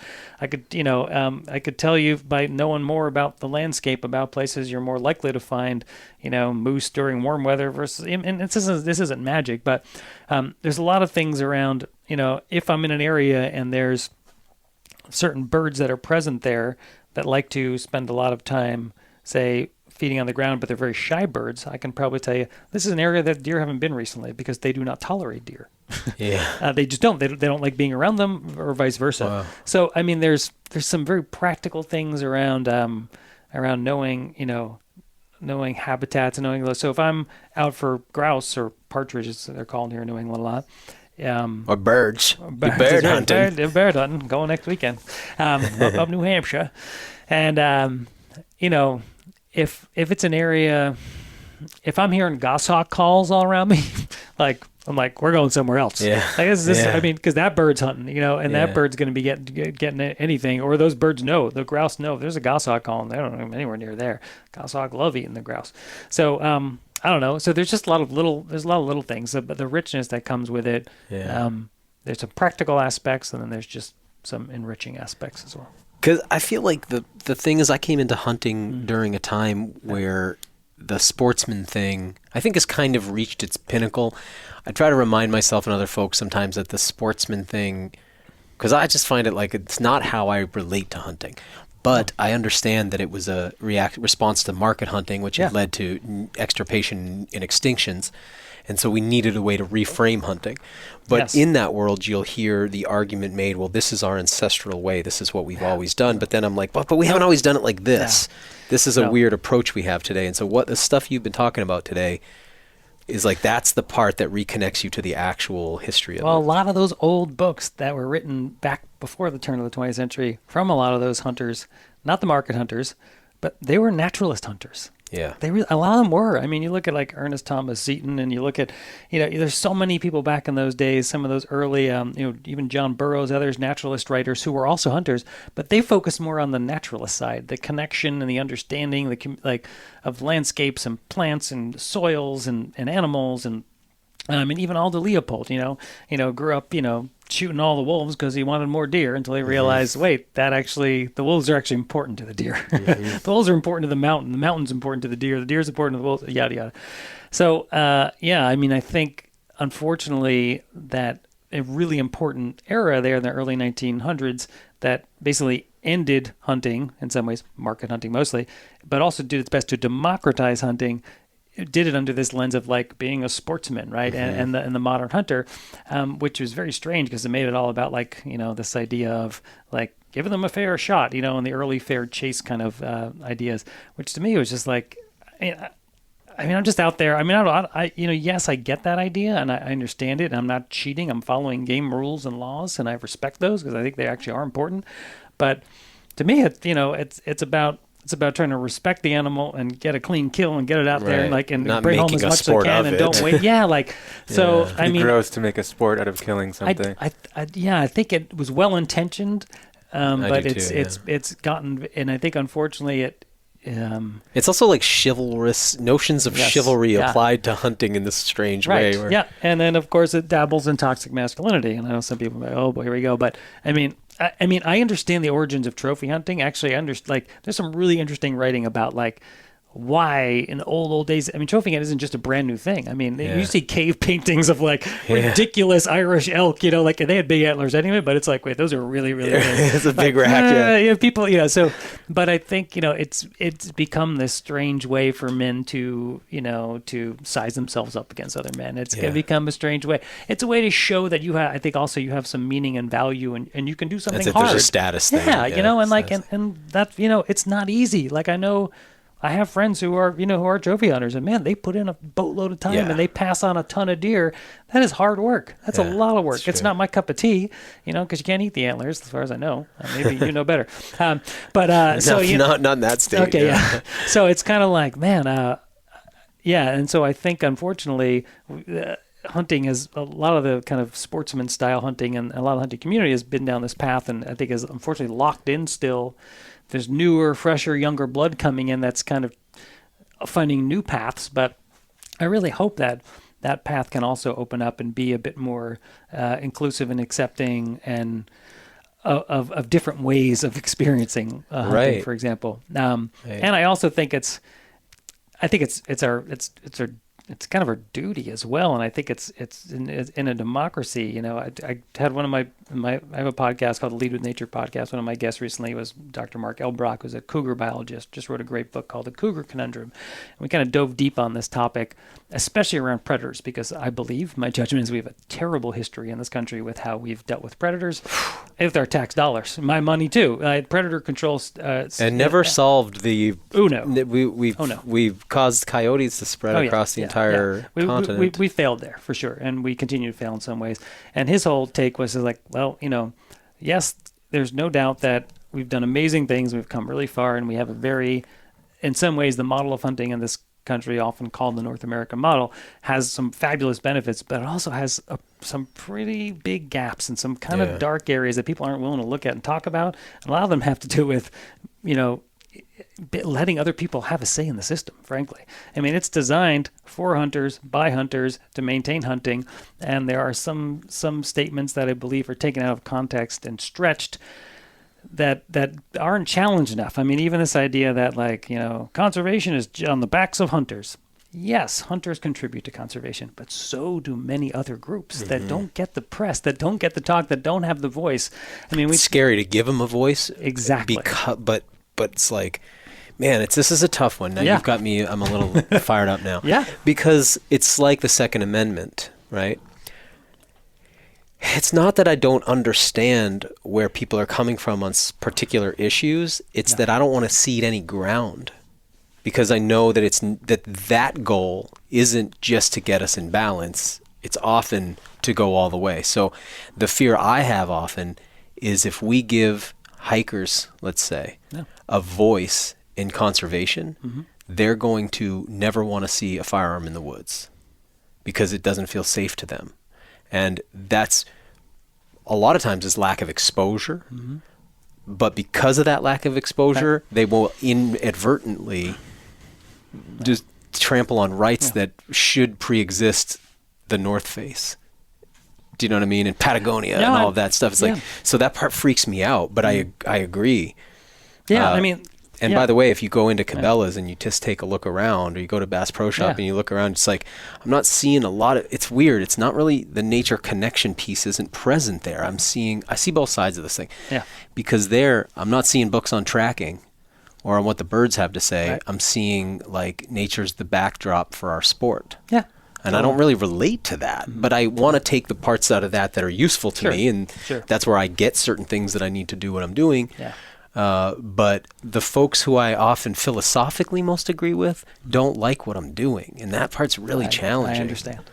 All right, I'll let it go. You go. No, you have to let it go.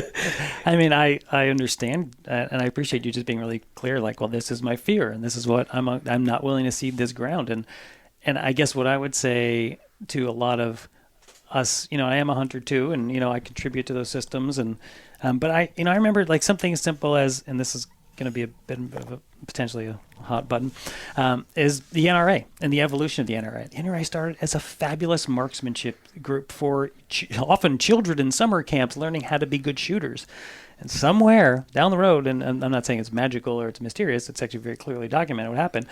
I mean, hunting was something, it was a way people gathered food, it was a way people spent time outdoors. There were family values, all this kind of stuff built in it, whatever that means for you. And then somehow, you know, the NRA was about, like, marksmanship, and they would give out awards. I have one from my wife's father when he was like 12 years old in a summer camp, and it was a thing of pride, right? And somewhere along the way, it became about, I own a firearm, therefore I'm a hunter, but I'm a firearm owner, as opposed to I am out there hunting and a part of this landscape, and the kind of naturalist hunter was taken over by the gun owner hunter in a lot of ways, I believe, and I think it was carefully well done. I know a lot of guys who hunt just because they want to shoot at things. Exactly. I mean, that is a thing. It's gross, and it's a thing. And I remember as an adult, it's like a dirty secret learning to hunt as an adult and trying to go to, like, gun club. They're like, well, are you an NRA member? I was like, no. Like, well, you need to be part of this gun club. And I was like, well, why? I was like, I said, I've got certain issues with the NRA that I'm not willing to support them for, but I really want to be here. Nope, you can't. And that happened in multiple gun clubs. Or there are just discounts or all these little things. I was like, this is fascinating. And so I think it's just been interesting. It's been, and I think really challenging, evolution or lack of evolution, because, since the 30s, since Pittman Robertson and the Federal Aid for Wildlife Restoration Act, we haven't really learned a lot as hunters, is my judgment. Yeah. And I think we're keeping these blinders on because we are afraid sometimes to let other voices and other people in. Mm-hmm. And I get it. But I think a lot of it is blown out of proportion. I think a lot of it is not necessarily, it's a worst case scenario. It's fearing a lot. And I think we're looking at, what I see is the world of hunting does not represent this country very well in terms of diversity of interest, topic, race, nationality, ethnicities, backgrounds. In many ways, I see it as not really being a very democratized thing, frankly. And not that I think it's about to change, but not because those folks are changing, but because of the turnover in generations. I think because, I have a couple coming to visit next weekend, black couple who told me that they felt uncomfortable in their hunter safety course. Yeah. I'm excited to talk to them about really what they were experiencing. But they were sort of saying they felt underrepresented and also maybe some hostility. And so I said, come out here and hunt, because I'm not connecting with that. Sure. I don't feel that. Yeah. And nobody I know feels that, except that I do understand with some of the older generation, they hold views that were enculturated and inculcated pretty deeply in their generation. So there's this turnover happening that I feel and can see.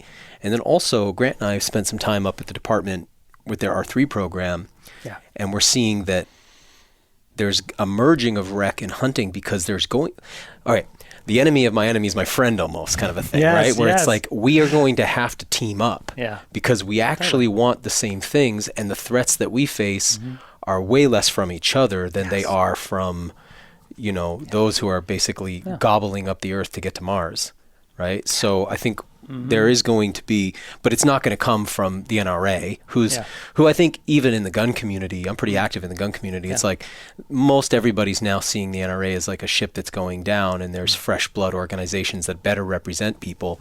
And I think that's happening in the departments, that manage fish and game, but it's a generational turnover thing, is my impression of it.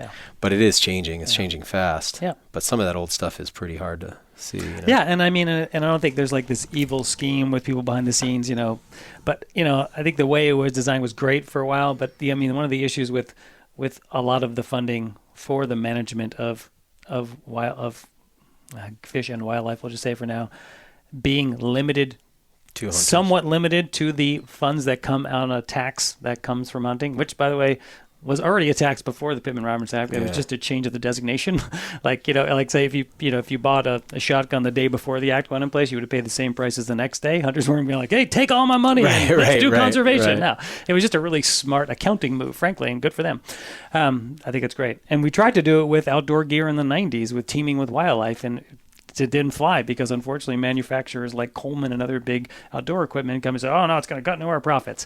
And it's too bad, because there was actually a lot of hunting and outdoor gear groups short-sighted, that were just like, yeah, exactly. They're going to sell so Coleman, much more stuff. You won't exist in the future if there's no nature for people to use your products in. What are you going to shift into something else? Exactly. Come on, guys. So I think one of the challenges that, and it's interesting to see, even just in our own state with the Maine Department of Inland Fisheries and Wildlife, IFW as we call it, even just the change in the last 8 years, right? From one administration to another, and one that's now putting out a lot more messages that are a lot more interesting, I would say, to me, and a lot more. What do you think of this non-lead direction they're taking? That's fascinating. It's pretty cool, because Judy, our commissioner, is a biologist, she's a adult onset hunter, right? Yeah. So she's out hunting now, and I think really filling out so she understands her job better. Yeah. But as I understand it, she's the first female, but also the first biologist to come into it, who didn't come through the law enforcement or warden side, right? Yeah, so it is. I agree with you. I mean, I do see. I mean, I've got I've got a cousin in New York City who's a hip hop teacher. It's a great young man, and and he calls me one day and he's like, I've been watching this meat eater thing. I'm thinking maybe I'll come hunt with you. I've been watching this meat eater thing. Yeah, he's great. He's wonderful. He's got a great New York accent. He's like, I'm thinking maybe. I was like, so we start talking, and I was like, what do you think? And I was like, you think, well, maybe come up, we'll do a little squirrel. He's like, well, I was thinking maybe a deer. I was like, I was like, I see, you're going big, huh? I was like, well, I'll tell you what.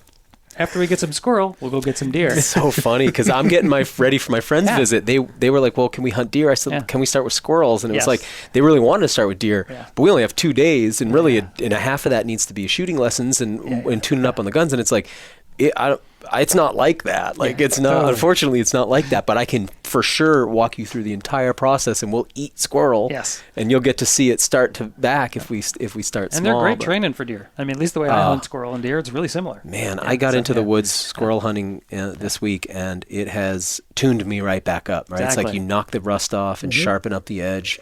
Because all the skills are there. Exactly. You're doing a little bit of every kind of hunting technique with squirrels. That's what I love about them so much. Besides eating them, which is fantastic. But. Yeah, so the squirrels, they have the whole language just like the deer, and I mean, like can we talk about that for a second? Yeah, sure. Because I have a little primo squirrel call. Yes, and I have squeaker. Yeah, it does 3 calls, right? But I don't really know what to do with it, and I've been looking up what to do with it. Yeah. I can make very good squirrel calls, but aside from just alerting and alarming squirrels.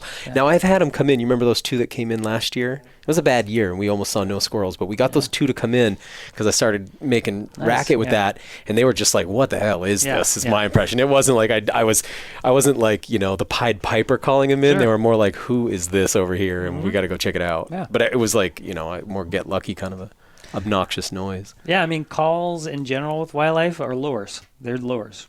There's, we use scent lures as trappers. We use auditory lures as hunters generally. Whether it's a slate turkey call, a deer grunt call, a squirrel shaker, and the idea is to get the animal's attention and to bring it towards you because of its curiosity or its territorial defense or whatever you want to call it. I mean, I just posted a little video last night because it was part of it was a Zoom issue and it was coming out crappy, so I popped a video on YouTube of me using bird language to help to find a fox, and then as soon as I got close enough to the fox, I just started doing the old in the back of my hand, and thing comes running right at me. I mean, like, whoa, and it stops like, whoa, who are you, So, we've been using lures for millennia as human beings to get animals closer to us, whether we want to domesticate them or eat them or just watch them, right? Yeah. So, with squirrels, gray squirrel especially, like you said, actually one of the best things one of the better things you can do is get them upset because then they tell you where they are and they start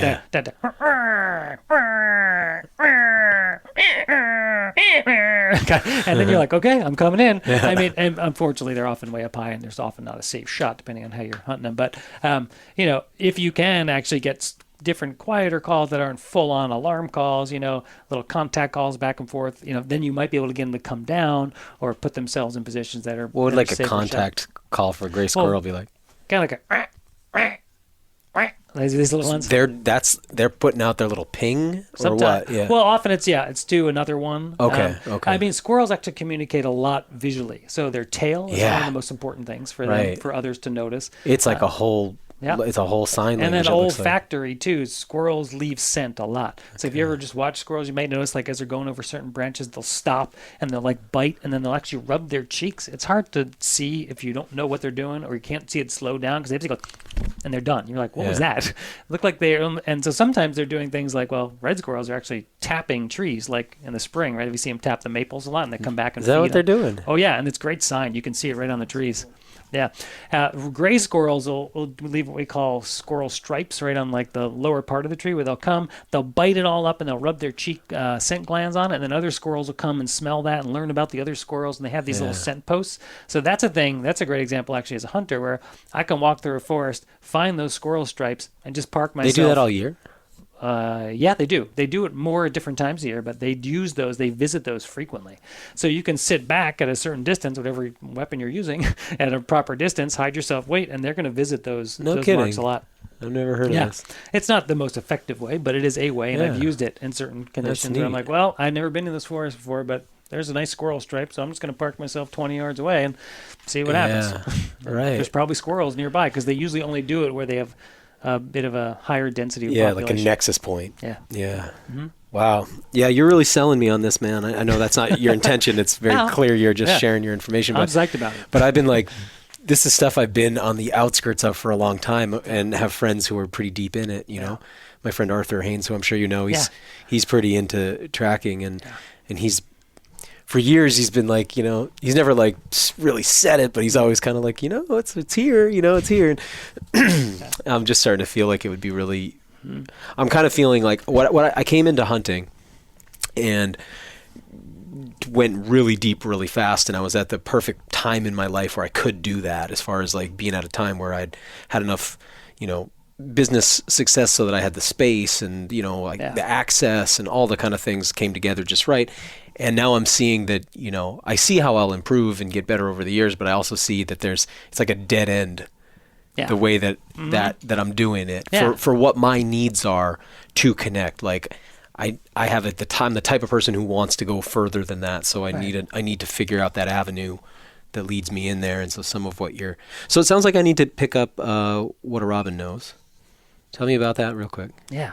So the subtitle of that book, which I came up with, was How Birds Reveal Nature's Secrets. Okay. Because that's kind of what it is. It's like you get this peek behind the scenes, like, oh, that's what's going on over there. Yeah. I mean, because they're constantly, like, they have to pay attention. They don't have a choice.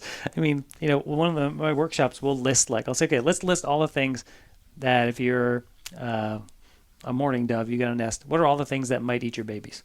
And we start with just like nest robbers. And we list like every local snake that might do it, every local rodent that might do it, every local weasel that might do it. I mean, you're talking like chipmunks, mice, squirrels. I mean, even there's strange, very unusual, but occasional videos of wild turkeys and deer eating nestlings and eggs. I mean, extremely unusual, but all the other things that might, if they find your nest, they will probably eat your children. If they find you, they will eat you. All the different birds of prey, all the falcons, all the different soaring hawks, all the bird hawks. I mean, all the owls at night. I mean, then the domestic animals, and you're like, holy crap. Wow. For this being to raise its young is kind of a miracle. What a cruel fate to be so delicious as one, too. Yeah, doves especially, right? Everything loves the pigeon dove family. They're just lovely. So, yeah, I mean, to me, like, that is just, it's so inspiring to me. It's just like, that's amazing. Like, the awareness level they must have in order, and all their ancestors to get them to this point, like, that's some serious wisdom right there. That is some, like, top-level ninja stuff. Like, you're like, I mean, the awareness you got to have to survive as a wild thing. It just blows me away. And so I just think there's a lot of richness there. And it's funny, your story about kind of like a dead end. You made me think of when I first took hunter safety, which wasn't until I was an adult. And I remember there's the shooter stage where you just want to shoot everything. And then there's like the method stage where you're like, all right, well, I'm really good at shooting with a rifle. I'm going to try a bow, or I'm going to try and crossbow, right? And then there's like, then they said, and then often they go back to more of like a wandering stage where you're just like, I don't really care if I get anything, but I'm just going to go explore these mountains. Or maybe it's a trophy stage for some. But it's just kind of interesting to think about. And I think what the tracking thing does is it really gives a rich context to the hunt. Yeah. Like if I'm out and I'm trailing, trying to find a deer, and I do occasionally do, and I'll use trailing in whatever conditions I can get. Often we don't have snow on the ground. Sometimes in our muzzleloader season, which here in Maine is after our regular firearms, we do get to do some snow trailing. Last year we actually had sno during regular firearms, but I tagged out on the first day.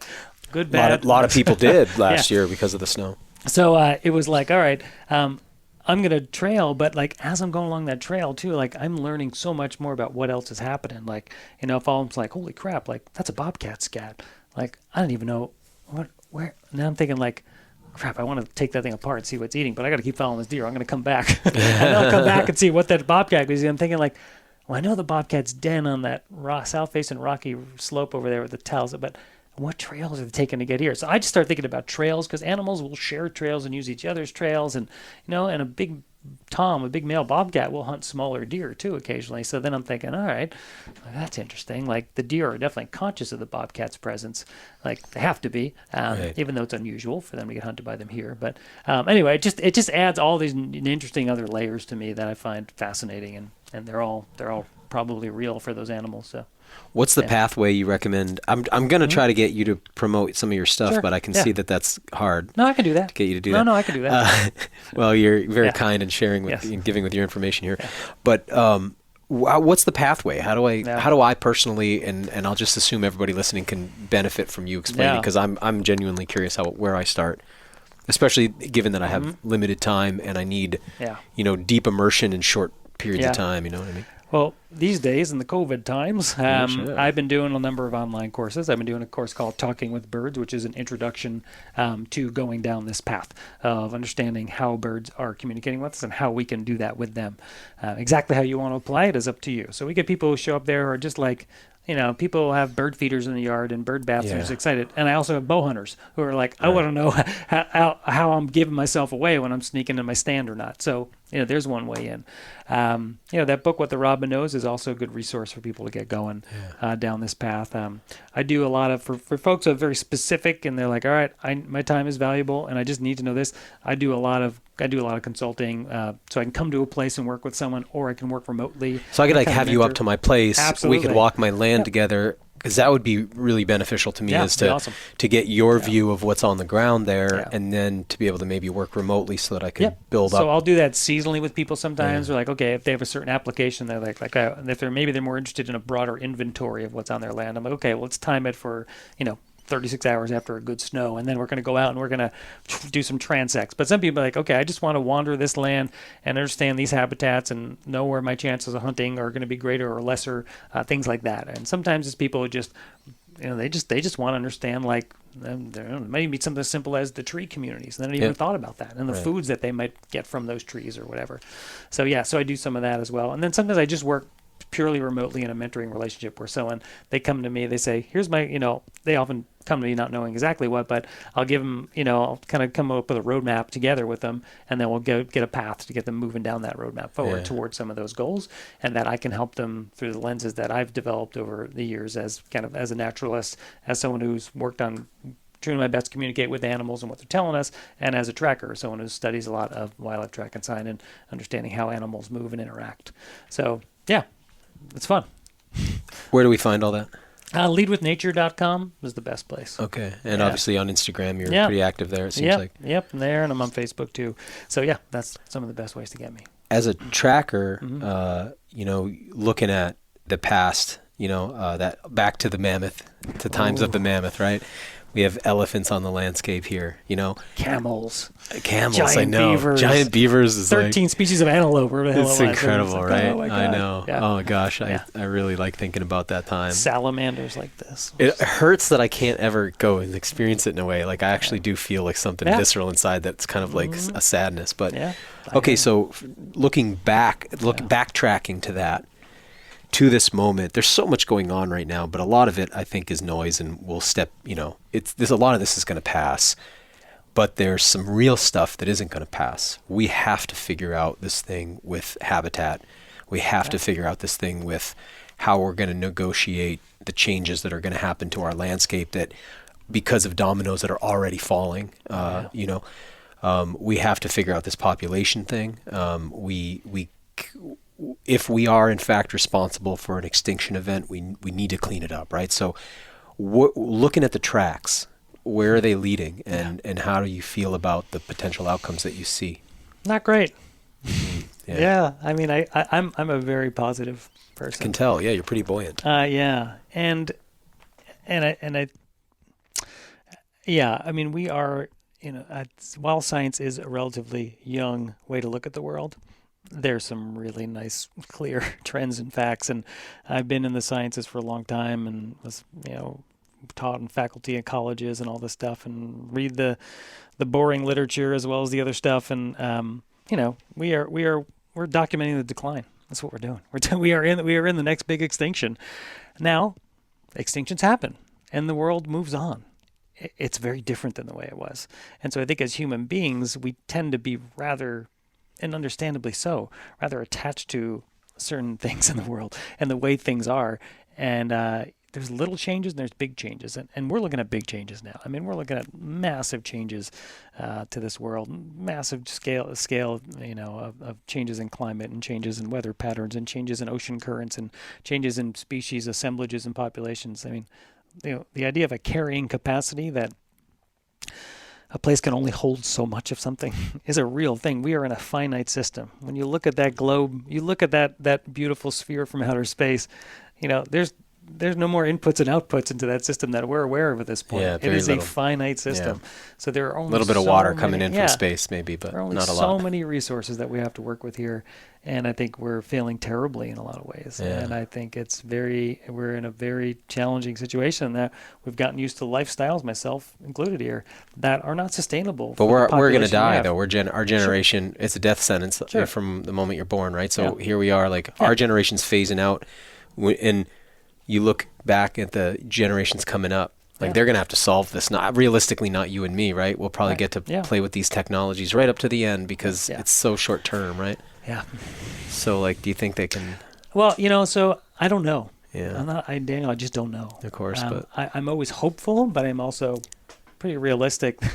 We don't seem to be going down a course that is, I mean, if anything, and I think a lot of it is noise, but I think we're at a phase socially as a species that is disturbing to me, that is very much a divided, individualistic. Unfortunately, I think there's those trends. They get a lot more press because they're exciting and they're dark and they're ugly. Yeah. But I think there is a lot of it, and I think sometimes you have to go to those really dark places before things get a little better. At least I tell myself that. Yeah.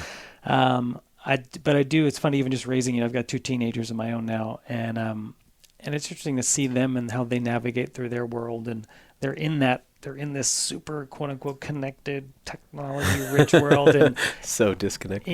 In some ways, yeah, but also like, I don't know, they're not as heavy about it either. It's fascinating to me. It's kind of like, it's just like any generational difference. It's really different. But I think zooming out from that, there's just a bigger, I think we're also seeing just bigger meta changes in this world. Right. I think part of the challenge for me as someone who sees them is also to hear all this rhetoric and this frankly lies that's not real, and that it's okay and it's all great. We can just, like, I've got problems with that, and I'm not saying I know the way or the only way to go, but to keep burying our head in the sand is only compounding a problem. Yeah. And these problems tend to be to compound fast. So I get concerned about that, and that's part of why I do what I do still, is that, and it may be frosting on the old cake or something here, or so like, well, that's nice. You get to enjoy nature as you're also. It is remedial, though. I mean, what other solutions? What else do we have to turn to, right? I mean, how then shall we live? Is sort of like that. And so I still believe that there is a lot of value and there's a lot of help and difference that can be made. And on the scale of it, I'm not sure. I'm not sure how big it's going to scale up. Yeah. But getting people to literally remember, to bring together that part of the human soul and mind, to bring back together to the more than human world and say, oh my God, this is beautiful. This is enriching. This is makes me whole. That brings a lot of value, and that changes a lot of decisions. That you might not like all the ones that all the other people choose, or I might not like them either, but at least they're thinking beyond themselves, hopefully. So that's the work I still do, is helping people remember and reconnect in that way, and go down whatever paths they're going to go down. Because I still see the beauty. I still see, I still think it brings joy to me in my life and to others. And I think we also have a responsibility to have that awareness and to take some action. And I don't know what the right actions are, but I believe we are a species that has stewardship capacity, right? Yeah. We are a keystone species in the ecological sense of the word. That's like beavers building. We have a disproportionate impact on the environment relative to our abundance. But we also have the ability to create so much habitat. Yeah. You look at some indigenous groups and you see that they create more abundance, not less. And sometimes I think, like, I know we can't do a radical 180. It's like the speed is so high the car will flip, right? Yeah. But at the same time, you can see how these things we've been talking about today, what I worry about people thinking of them as just hobbies, where it's like, because that's not how I see it. I see it as the medicine, one of the medicines right now. I know there's a lot of other ones that are important too, but it's like, if we don't do this, everything could be lost. Yeah. But if we could, I know, like, for instance, you were talking about carrying capacity. We've lost so much, but we have the ability to bring so much back, but we got to make that turn pretty soon here. Yeah. We can't just keep tracking in this direction. I mean. Yeah. Yeah, and I mean, and even if you're of the camp that says, well, there's no chance, this is all just going down, well, guess what? It's still beautiful. Yeah. There's still opportunities for joy and connection and wonder. And so even if, like, why be a miserable son of a bitch while the shit's going down too, folks? But I don't, I'm not one who's, as predicts the end of the world or anything like that. I think, to quote one of my favorite philosophers and composers and characters, Frank Zappa, it won't blow up and disappear. It'll just look ugly for 1,000 years. The song "Dumb All Over." That's it. Yeah, and I think it's just like, you know what? Like choices have consequences, and we are in a finite system, and nature gives us feedback. If we keep treating it like it doesn't matter and treating it like garbage, we're going to be in the world of WALL-E, the old Pixar film. Like that is a potential future for us, folks. Like, well, let's just go somewhere else. Next planet, line it up.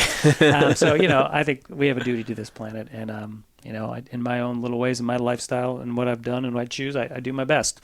And sometimes I wonder if it's enough, but I still do my best, and I ain't stopping, and I enjoy it, and I feel privileged to have people who want to spend time with me doing that, and I look forward to continuing to do that.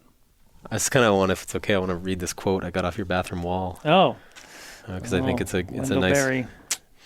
Yeah, Wendell Berry says, the peace of the wild things. When despair for the world grows in me, and I wake in the night at the least sound in fear of what my life and my children's lives may be, I go and lie down where the wood drake rests, in his beauty on the water and the great heron feeds. I come into the peace of wild things, who do not tax their lives with forethought of grief. I come into the presence of still water, and I feel above me the day-blind stars, waiting in their light. For a time, I rest in the grace of the world, and am free. Thanks for listening to the WildFed podcast. You can help us grow this show by subscribing and leaving us a rating and review. It ensures better rankings and more advertiser interest, which translates directly into better shows, more awesome guests, and a constant stream of fresh, new content. Have a question you'd like answered on the show, or a hunting, fishing, or foraging trip you'd like to host us on? Email us at info@wild-fed.com. And be sure to visit our website, wild-fed.com, to check out the WildFed video show and store. WildFed. Food is all around you.